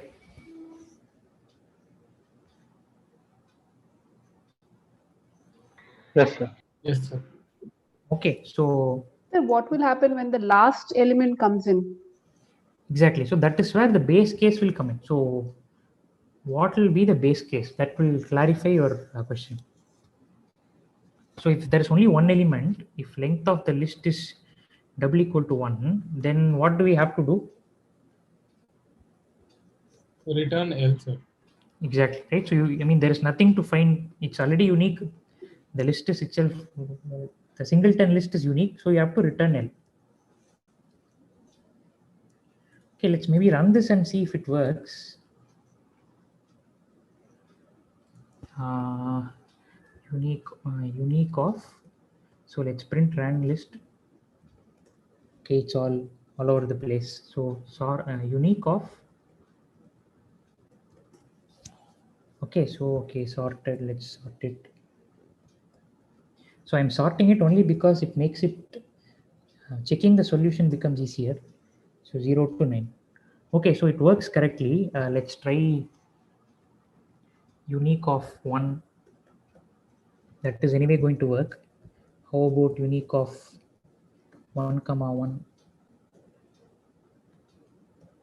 Sorry, that is working. Okay, so fine, it's working. But anyone has any questions? If this is not clear, we have to spend some time because it's important.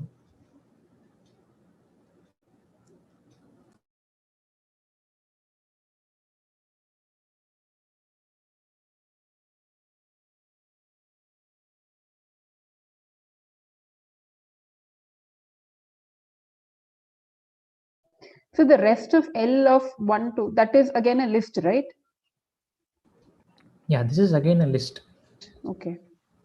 So this is nothing but the rest in CT, right? So this is the first, this is rest. Yeah, got it. Okay, so there is another way to do it. Maybe that will clear things up even more. Let's not delete this. Let's just comment this out. Okay, I will write that from the first so that there is more practice this way. So unique of L. Now I'll say last element is L of minus 1. Okay, and init is nothing but L of all the elements till the last element, I mean excluding the last element. This is init. Okay, so if the last element is present in the initial part, then I have to do something else. I have to do something else. Okay, so can you fill this for me? Anyone?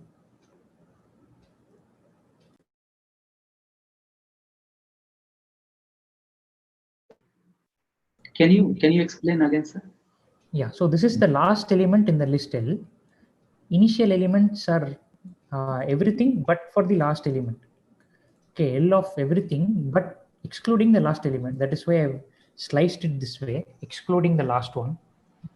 Now, if the last element is present in the initial part, then what should I do so that I get the unique list? Remove it. Return unique of last. Return unique of last. Okay, just unique return of init. Init, right? So I return unique of init. If not, what do I do? Return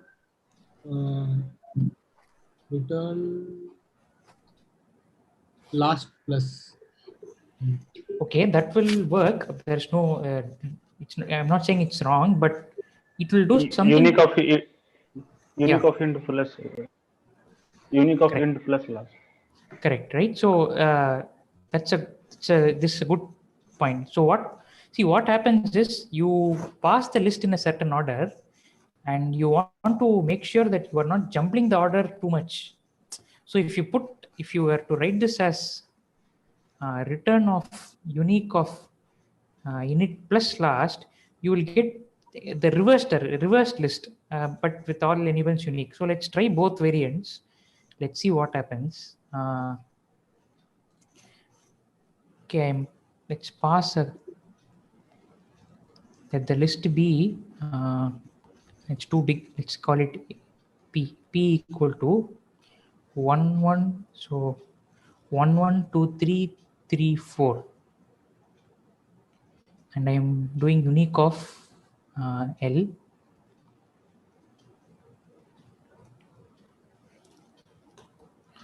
Let's try this.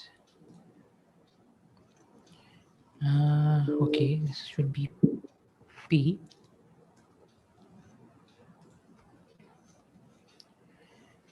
Oh, nice. We didn't write the base case. So the base case doesn't change. Return L. Okay. Let's now run this again. So 1 2 3 4. That's fine. But what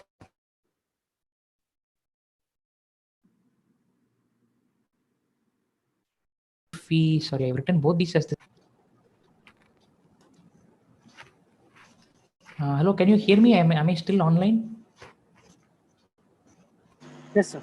Yes, yes. Yeah, thanks. I got internet as unstable. That's why I asked. So let's try this. We should get, so what we get is 4 3 2 1. Okay, we just get the reversed version. All right, so that is why we have to, I mean, it's not wrong, but if the problem is more detailed, then you would want the list in the same order as it is and just remove the unique elements as the duplicate elements from it. Okay, so I hope this is clear. This is kind of simple, so we'll take up something else. I'll go to the last question, which discusses this evaluating a polynomial at a value, because this is also something we saw in CT challenge session.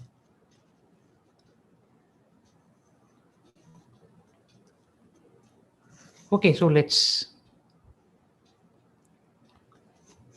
any ideas, anyone here of before we start solving it?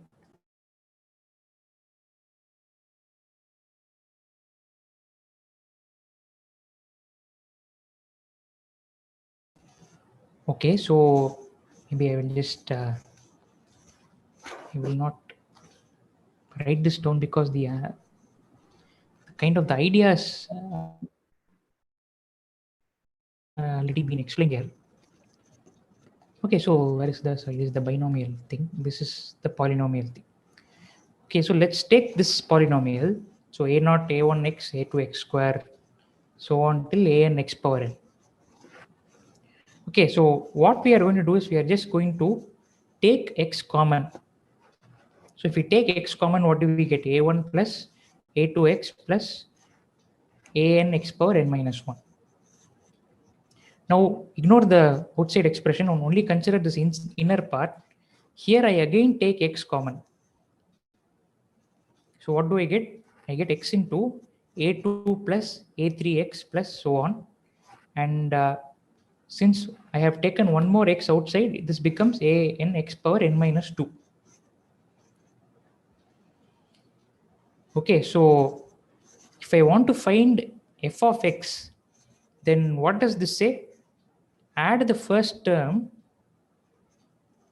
and multiply this polynomial by x. Okay, so this is exactly what we are going to do. I'll first go ahead and write the solution, and then we can. So def poly, we are accepting what? Coefficient and the value at which it's evaluated. Coefficient comma x0. You return the first term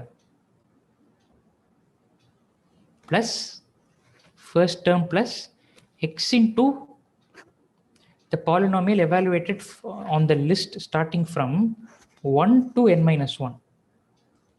Okay, so this is nothing but x into evaluate the polynomial on coefficient of 1 is to comma x0. Okay, so this is this clear? This is the basic idea. If you understand this, then the whole thing is done. Got it. When you say x0, it is x raised to 1, right? Oh, okay, okay. So that may, what I mean by x0 is x naught. So this, sorry, this x naught. So you are evaluating this polynomial at f of x naught.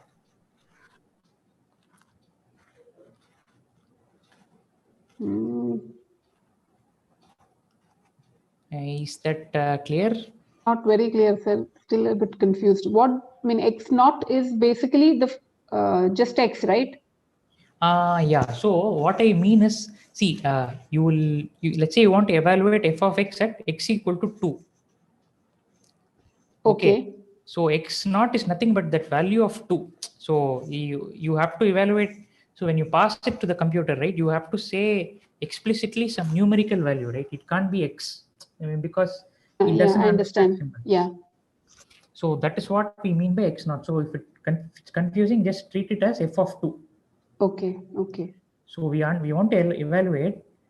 Maybe we can do that. So let's, for the first step, let's cut off this x naught. Let's say we are evaluating f of 2. Okay, so if you are evaluating f of 2, then what do you do?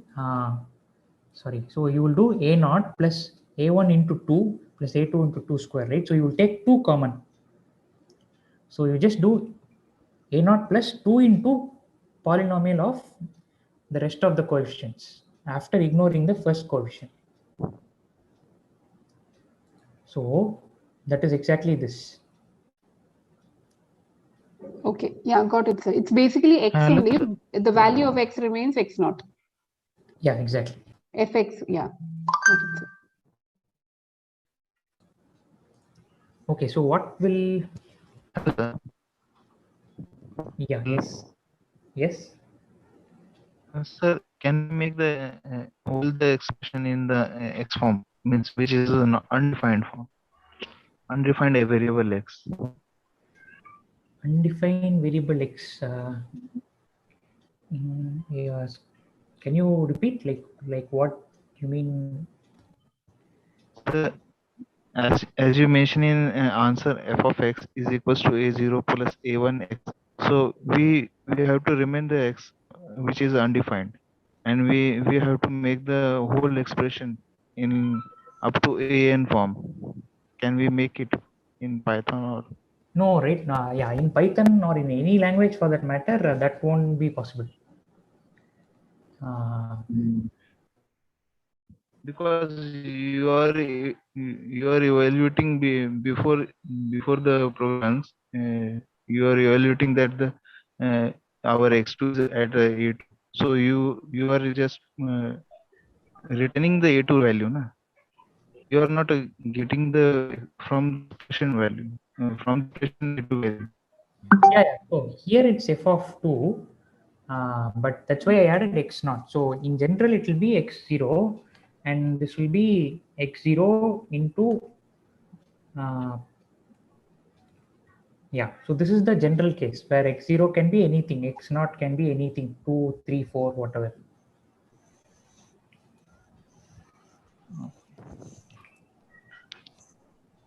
Is it clear now?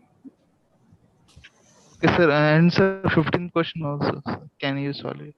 15th question. Yeah. So first we'll finish this. So we'll finish this. This is not yet done because the most important base case is not yet clear. So what should be the base case?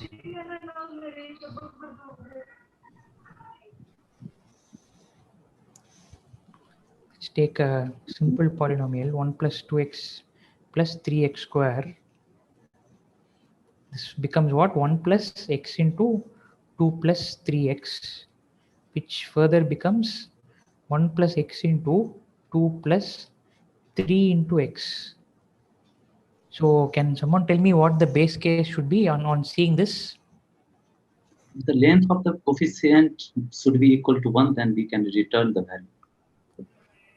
Okay, so what value should I return? That LG coefficient is 0. Coefficient itself, sir. I can return coefficient or coefficient 0 or coefficient of 0. No, Zero sorry. of coefficient, sorry. Coefficient. Okay, let us try. I am not sure. Let's try this on. So what should be f of? See, 1, 2, 3 are the coefficients, right? I will also write that down here. It is 1, 2, 3. I am evaluating it at, let's say, 5. Or maybe, okay, 5. Okay, so first let's check what it should be. 1 plus 2 into 3 plus 3 into, sorry, what is 1 plus 5, right? 2 into 5 plus 3 into 25. We need to get 86. So poly of 1, 2, 3, comma 5. Okay, we are getting it, right? So this is exactly the correct answer. So what is happening is, it's better if I change it to x into 3. That way, all x goes to the left and coefficients remain to the right. So 1 plus x into 2 plus 3x, right? So here the coefficients remain 1, 2, comma 3. So at every stage, let me write what the coefficients are. Here it's 1, 2, 3. Then the coefficient should become 2, comma 3. Finally, the coefficient is just the list containing 3. So that corresponds to the base case. And when that kicks in, you just return the coefficient. This multiplying by x will be taken care of in all the other, I mean, just once you return this value, it will get multiplied by x. And then all other recursive calls will be taken care of. Okay, is this clear? Any questions here? It is breakdown attend करना और schedule shutdown जो रहता है वो सब देखना Sorry, breakdown होगा जैसे कुछ खराब हो गया तो देखना क्या प्रॉब्लम है लाइन में तुम्हारा कोई प्रॉब्लम होता होगा तो इलेक्ट्रिकल को बोलता होगा ना hello, I hear. वही काम Okay, I'm sorry, I had to mute you because there was some crosstalk. Yeah, so anyone else, any questions? Yes, sir. Can we test it for the zero coefficients as well? Okay, you want to test it for 0, 0, 0, is it? No, some of the integers and zero coefficients as well. Okay, something like this? Yes. Okay, this is what 1 plus x square, right? This is x square basically. So x square for 12 should give us 144. Yeah. Thank you. Right, so it is, since it's plain multiplication, it works fine. Maybe if we were trying some other division kind of stuff, we might have struggled. Okay, so that is 16. 15 is, so 15, do you want to do 15 is slightly like challenge question type. If you want, we can do 15, but I am just seeing if there is something more useful for.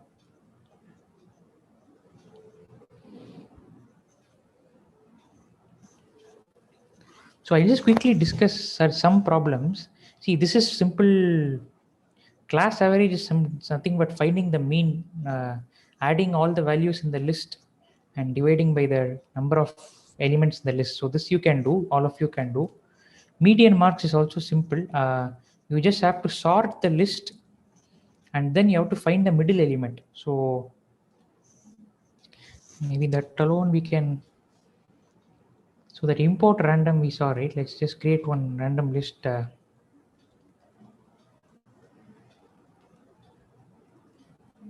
are 30 students in the class. You are appending the marks of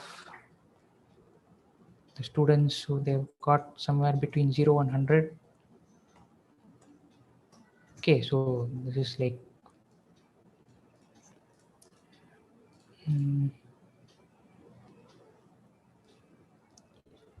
okay.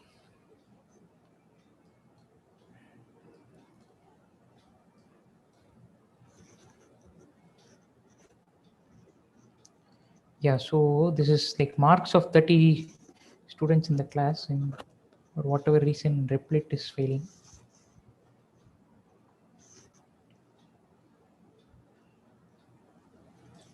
Okay, so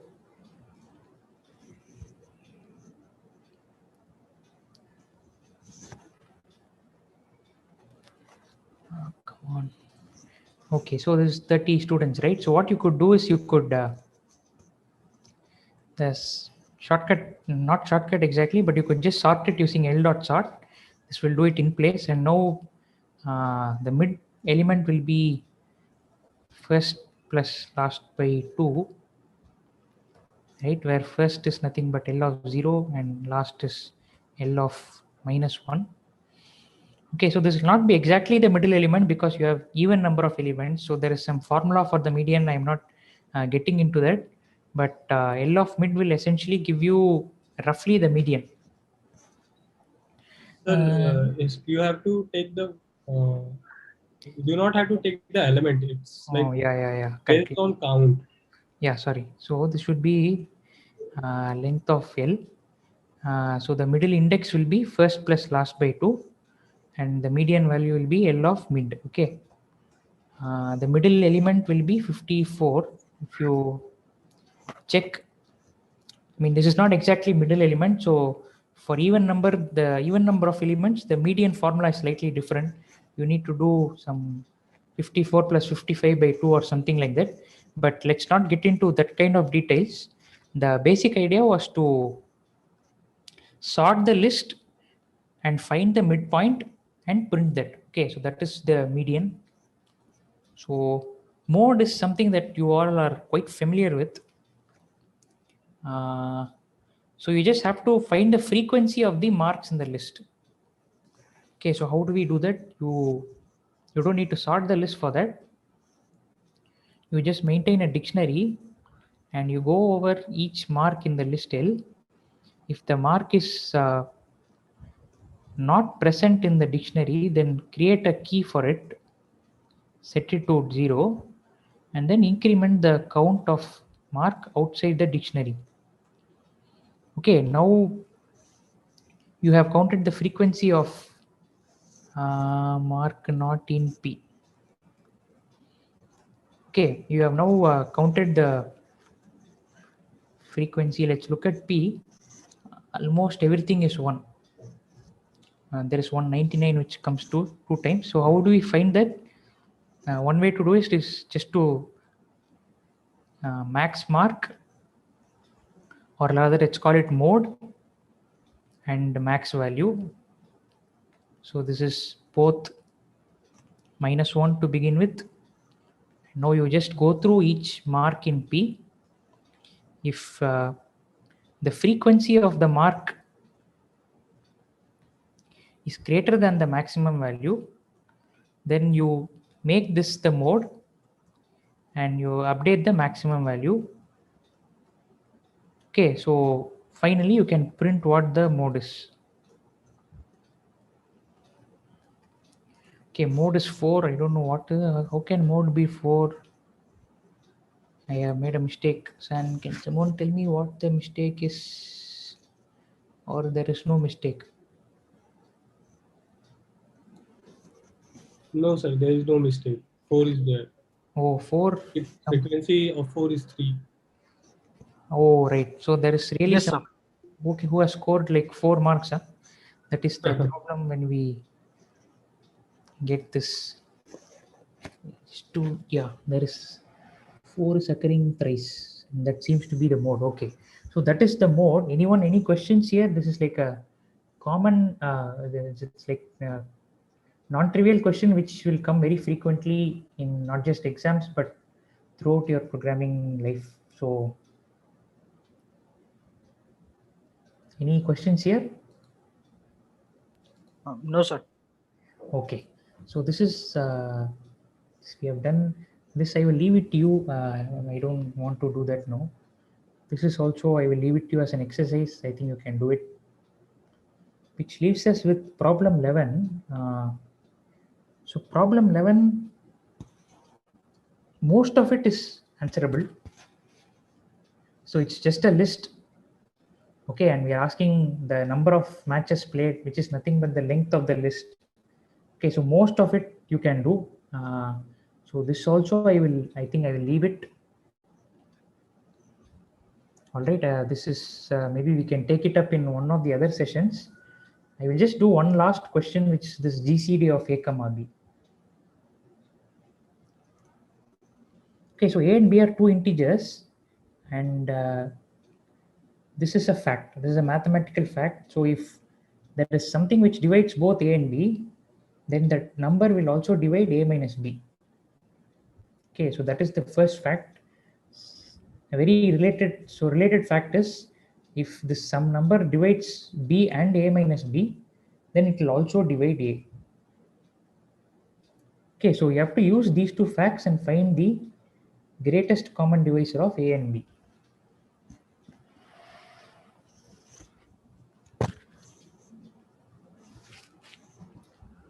Okay, let's do just that and stop.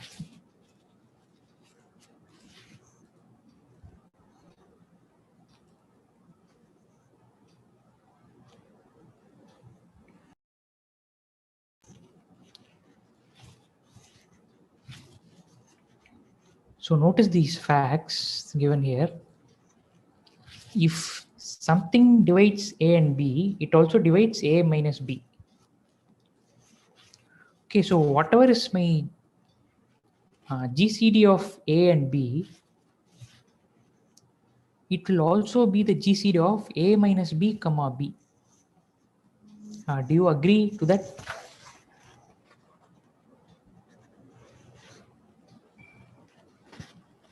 Yes, sir.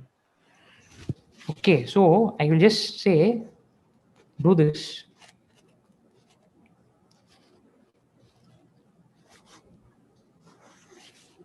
Right, and if my so let's just get this out of the way, that A should always be greater than B. That is, the first argument should always be greater than the second argument.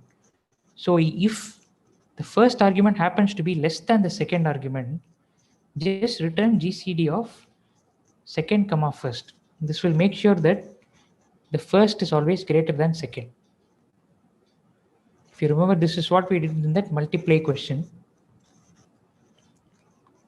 Now, if A is divisible by B, then B is the GCD. This is the base case of the recursion. Okay, let's run it first and see if it even works. So it should be equal to 0, no? Oh, right. Yeah. You are right. So this is, let's run it. GCD of say 15,6 should be 3. Okay, what about GCD of 6,2? It is 2. GCD of 11,12, that is 1, because they are co-prime. So their GCD is 1. So it seems to work. So is everyone clear with this? Are there any questions? This can be a bit confusing because it's very short, and yet it can be quite tough to understand. So can you go over it once again? I mean, yeah. So see, the key to this problem is these two statements, that if something divides A and B, then it also divides A minus B. And if something divides B and A minus B, then it also divides A. It's like a two-way relationship. Okay, maybe if we have a little more time, so let's see if we can write this down. but are we considering that second case in a recursion? Yeah, so that is kind of important. So see, you have A and so will writing help? I'm not sure. So your question is, are we considering this particular point, right? Yes, sir. The second case. I think the first case I understand, but the second case, are we considering that?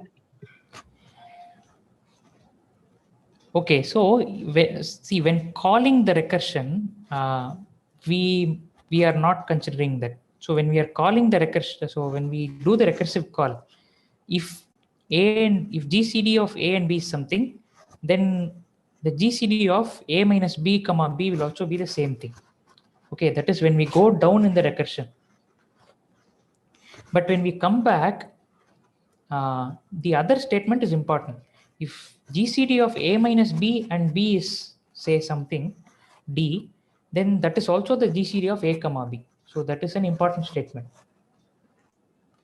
Okay, so recursion, that particular statement works when we are giving back we are coming back to the return statements one by one. Yeah, okay, yeah. Okay. So it's more, I would say it's more of a mathematical complexity than computational one, but it's good to know. When you go down, you use the first fact, because if A and B share a GC, if A and B have some GCD which is D, then so is the GCD of A and A minus B. Okay, and when we go up, when we come up the recursive ladder, if B and A minus B, if those two numbers, which is this B and A minus B share a GCD, then so do A and B. I mean, they have the same GCD. Okay, so it's okay if this is not clear, because it doesn't, it's like kind of slightly tricky and more mathematical in nature, so you don't need to worry about this too much. Okay, so with that, we end the activity session. We have probably left out one of the most important questions, which requires maybe one session in itself. We will see when to take it up. It can be a good practice. So maybe in another session, but now any general questions does anyone have? Maybe we can. Yes, sir. I do. I have a question regarding graded programming assignment 1 of week 6. Can I ask it now, or should I wait for the open session? If it is a simple answerable question, please go ahead. I will try. Sir, it's like you have to look at my code and then you have to answer. So I can paste the code in the chat box if you want, or if you allow, I can share my screen and show you. Okay, I'll first see if I can take it from the chat box. Okay, sir, I'm pasting the code there. Yeah.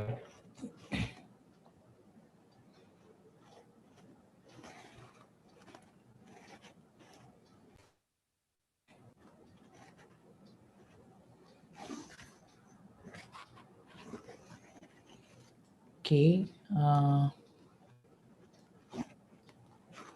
Okay, can I paste it here on the Replit window?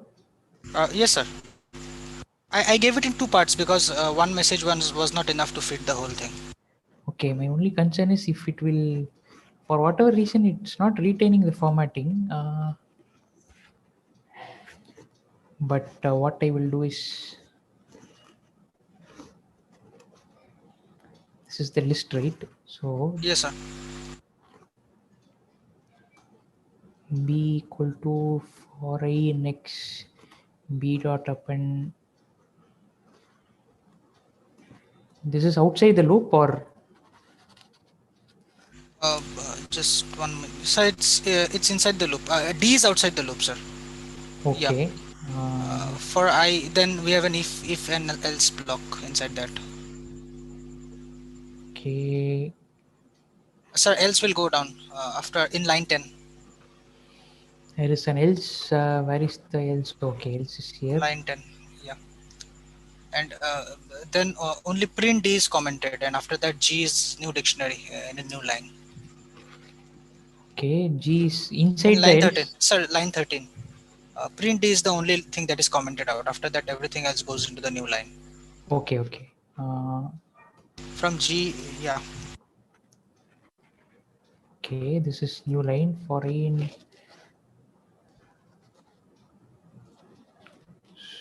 Sir, if block, yeah. Phi not in G, G of phi equal to. Okay, this for loop goes where? Outside everything? Outside, yes, sir. Inside the definition, but outside the inner for loop. Like, sir, you have to indent it one level, the for loop in line 19. Yeah, yeah.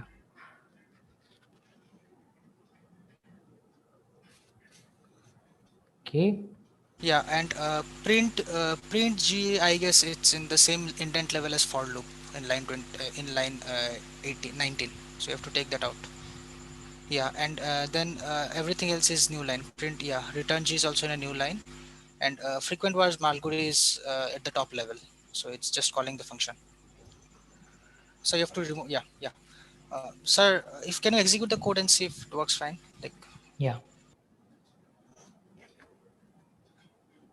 yeah. So my question is, so if you scroll up on the code side, the left side, yeah, slightly below. It's in the last line actually. Yeah. See, Yeah. what I will do is I will remove this to another file so that we get more space.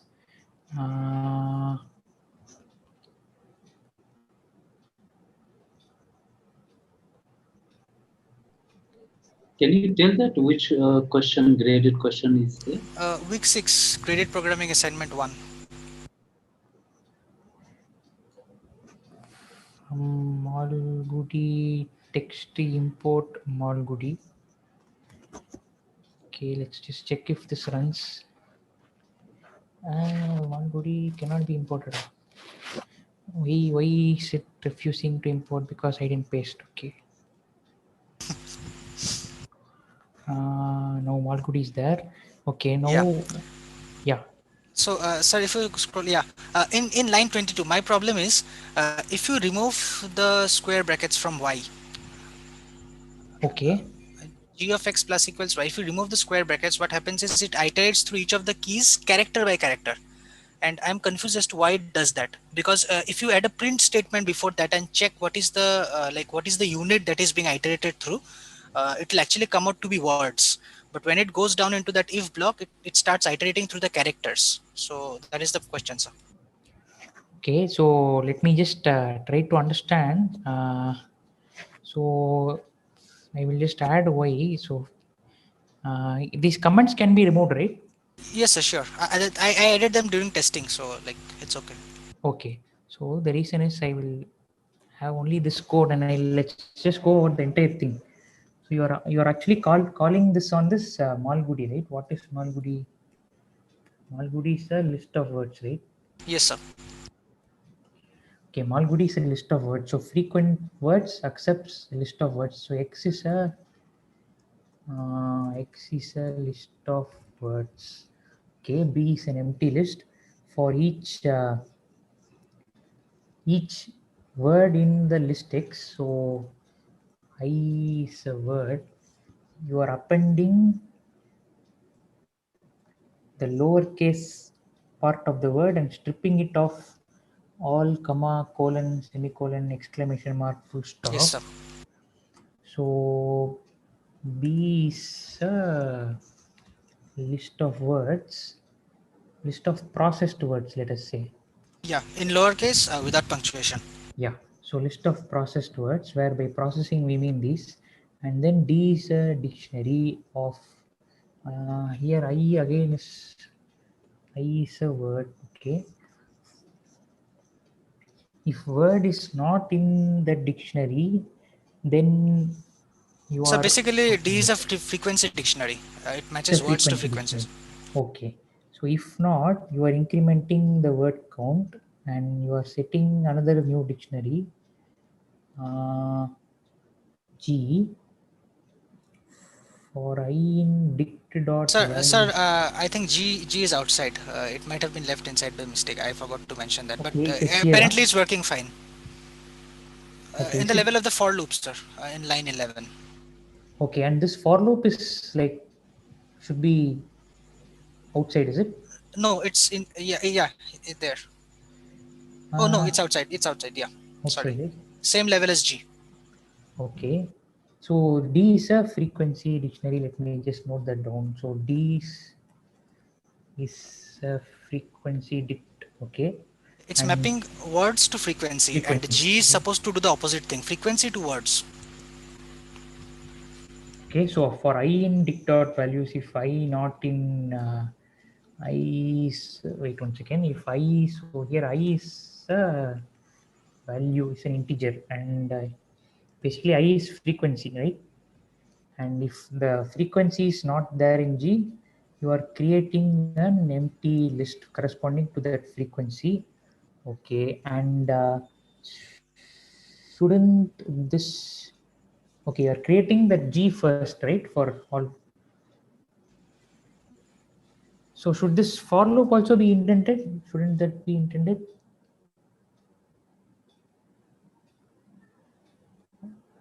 Or should it?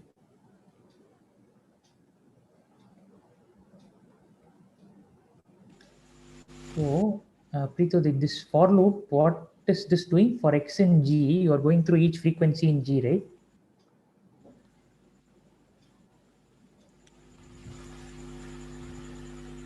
For y in D, you are going through each word in D and each frequency in X. If X is doubly equal to D of Y, then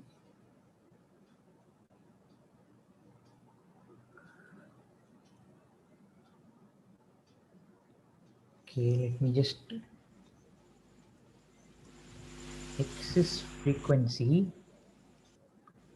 Y is a word. So if the frequency of whatever value here it is equal to the frequency of this word, then you are adding that word to the list. Correct? Yeah, that is correct. So this is correct. This, what you have done is right. Print G, right? Let's print this. So G will be value is to list of words, right? G will be values to list of words.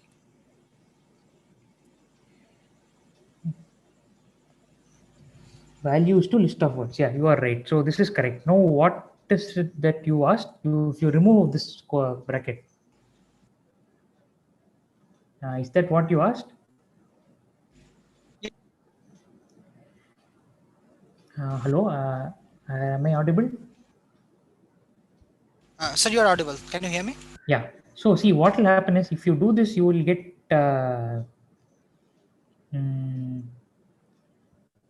plus equal to y. This should, doesn't it, does it even run, or it runs? Yeah, it iterates through each individual characters, and I don't know why it does that, sir. Okay, so frequency plus equal to y, right? Sir, if you like in line 27, if you say print y, it will actually print out the word. But when it goes inside there and starts iterating, it goes through each character for some reason. Okay, so this is fair enough. So if printing, it's printing all words. Now Yeah. g of x is let's look at what g of x is. G of x is a list, right? Initially it is an empty list. Yes, sir. Okay, so first time, let's say you take up some x for y in D. What is y? Y is a word, right? So for y in D, if the frequency matches, then you are appending. So we'll do one thing. Let's just run one iteration and print D. Sorry, print what? Print g of x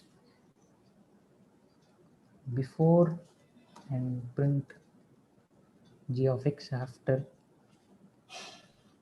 And then there is a, maybe you should teach this. There's something called exit, which is not a good way of exiting, but it sometimes works. What is the difference with break? Break will only break out of the loop, whereas exit will terminate out of the program itself. Okay, okay. Okay, so g of x, before it is empty, plus equal to. Okay, so it becomes int for some reason. Okay. So what is happening is the string is getting split into a list. Let's try that. This is new to me also. So A is an empty list. Can I add something? Yeah. Once again, I just try if this is the case. A plus IT. What are we doing? G of x, right? G of x is a list. You are doing list plus. So list plus Isn't that what we are doing? Essentially, Yes, we are sir. saying, But that is a dictionary Plus key. equal Does it to. make a difference? But you are doing plus equal to, sir. You should do plus equal to. You are doing plus only. okay, so isn't plus equal to the same as this? Yeah, same thing. Okay, let's see. I tried this already, sir. It did not make a difference. Okay, Sir, sir, when you use this kind of operator on the list, so that the other element which the y also supposed to be a list, okay. But when you add y only, then it considers every character of that string as a list. That's why it is adding all these characters. Yeah, If you simply try to add two list of numbers, then you will understand that you have to provide that list into the bracket. yeah, so the plus equal to is for whatever reason behaving in this way. That is, it is a part of its behavior, it seems. Sir, can you like remove that plus equal to, write it as you did before, and remove exit maybe, just to check what happens, because I'm confused. So this is an invalid operation. So what it says is,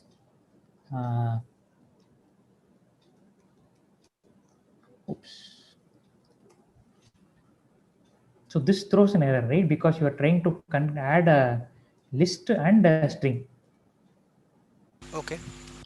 And it seems, and this is also news to me, that this operation converts y into a list of characters. Okay, so this plus equal to apparently should not be trusted when you are if you are not sure of what is happening. Sir, then why does it? Okay, go ahead. I'm sorry. It is by nature, sir. If you try to add a number into a list of number, you have to add that number with the square bracket. You cannot add that number directly. If you are using plus equal to operator, it is by nature in the Python. Yeah. So see, this is also by nature, right? So a equal to a. I mean, I can still do a equal to a plus list of 2, right? So this is Python's nature, which is clear to us. But what is not clear to us is, can we do a plus equal to 2? You can't. But when you do a plus equal to string of 2, it works. So this is kind of unexpected behavior, right? I mean, that's how Python works. I agree, but this is tricky. I mean, I wouldn't have debugged this. Sir, it is taking code 2 because string by nature is a list. 2 integer is not a list. But if you are passing it with the code, it becomes a list, because string is by default a list of characters. No, right? So see, string is not a list, right? So string is a sequence. I can say that string is a sequence, but I won't say that string is by nature a list, right? I mean, string supports indexing, all that is fine. See, what is happening is if you do list of ABC, then so something like this is this kind of typecasting is happening internally when you do plus equal to. So I think he meant that strings and lists are iterable, but int is not iterable. Can we? Right. Yeah, but that's a fair enough statement. So both are iterables. Maybe that's why it's behaving this way. But is that the error that it gave when we try to do that? Let's say when we try to do. You have to pass it with the bracket. If you do a you are right. So the point is it's iterable. So as whoever pointed out, the problem is with not the object being added, not being iterable. So Preetodip, so I would this is this is very tough one, and you don't need to worry about not getting this. Okay.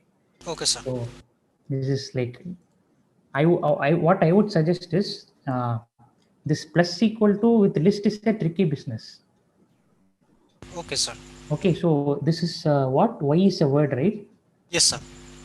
And you want to add y to this list g of x. So it's always safe to say g of x dot append y. I mean, I always prefer that to this plus equal to in this case. Now that you have found Sir, out that. can you kindly run this this append y thing?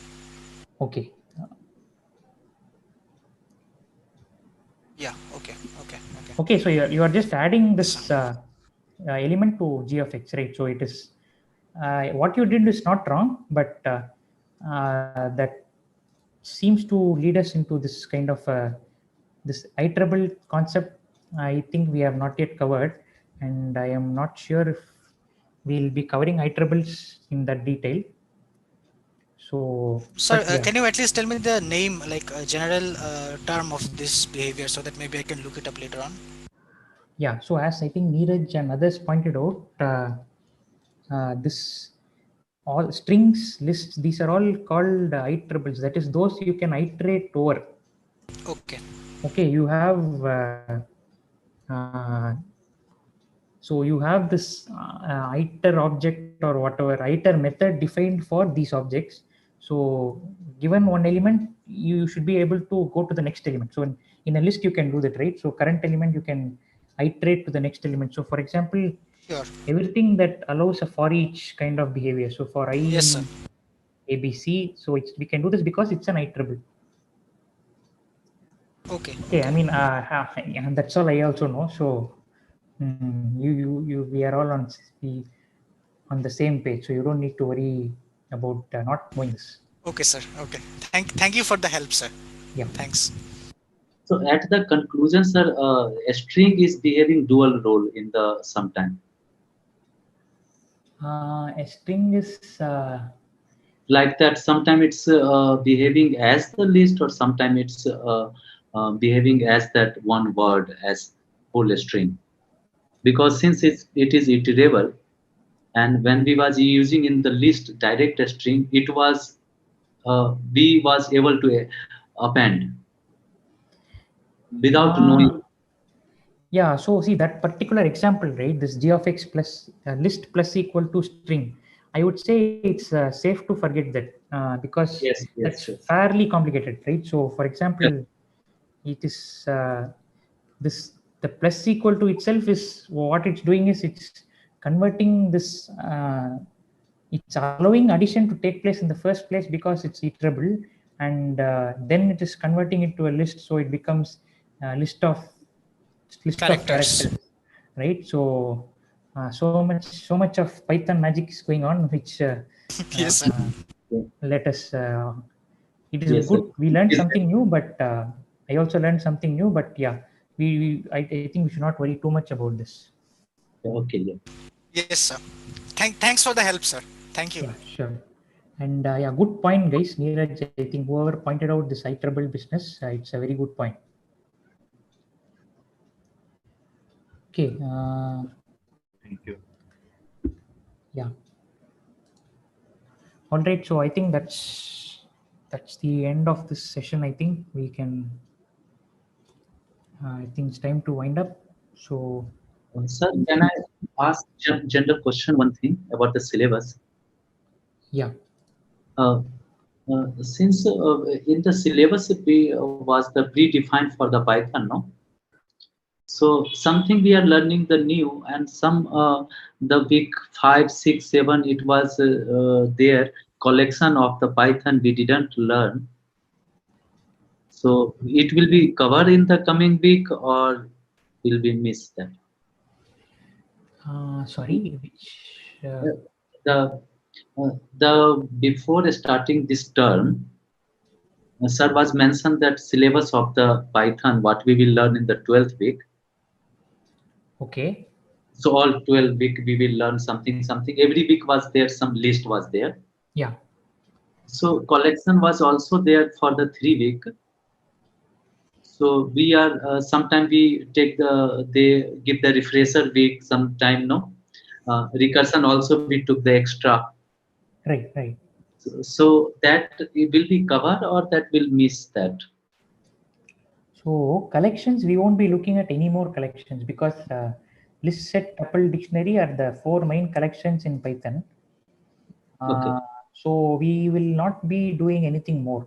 I mean, there are some other collections, but for first course in programming, we will not need it. For example, there is something called ordered dictionary and all this. And to be honest, I have not Yes, used it. And default, something default.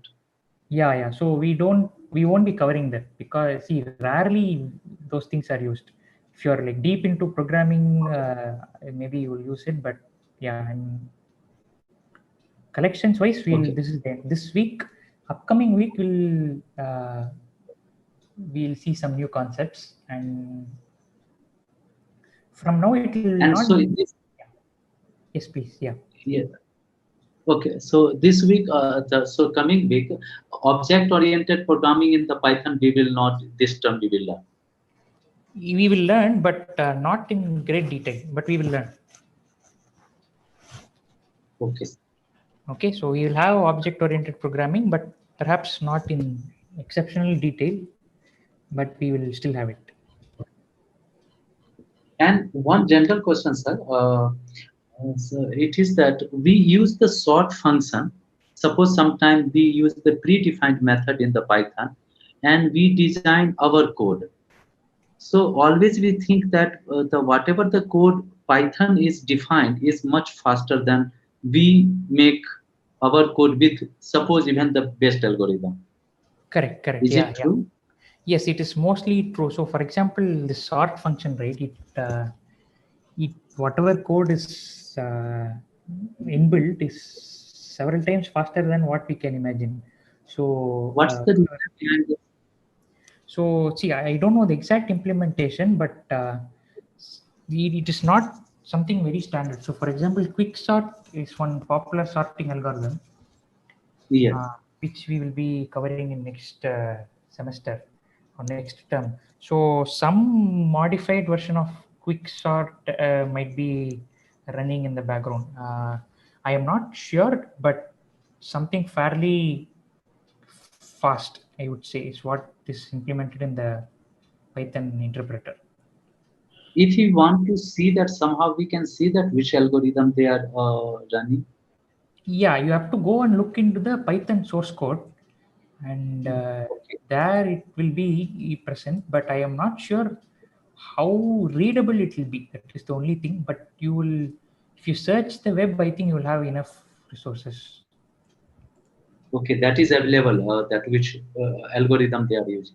Yeah, that should certainly be there. For example, dictionaries, right? Dictionaries in Python are implemented using this concept called hash tables. And yes. Right, so that for the finer details, you'll have to dig into the resources and program. Yeah. Okay, sir. Thank you. Okay, so I think we'll call it the end of the session. Yeah, thank you so much. All right. Okay, folks, have a nice day tomorrow, and someone will be joining you for the open session. Okay. All right. Thank you. Yeah. Good night, sir. Night.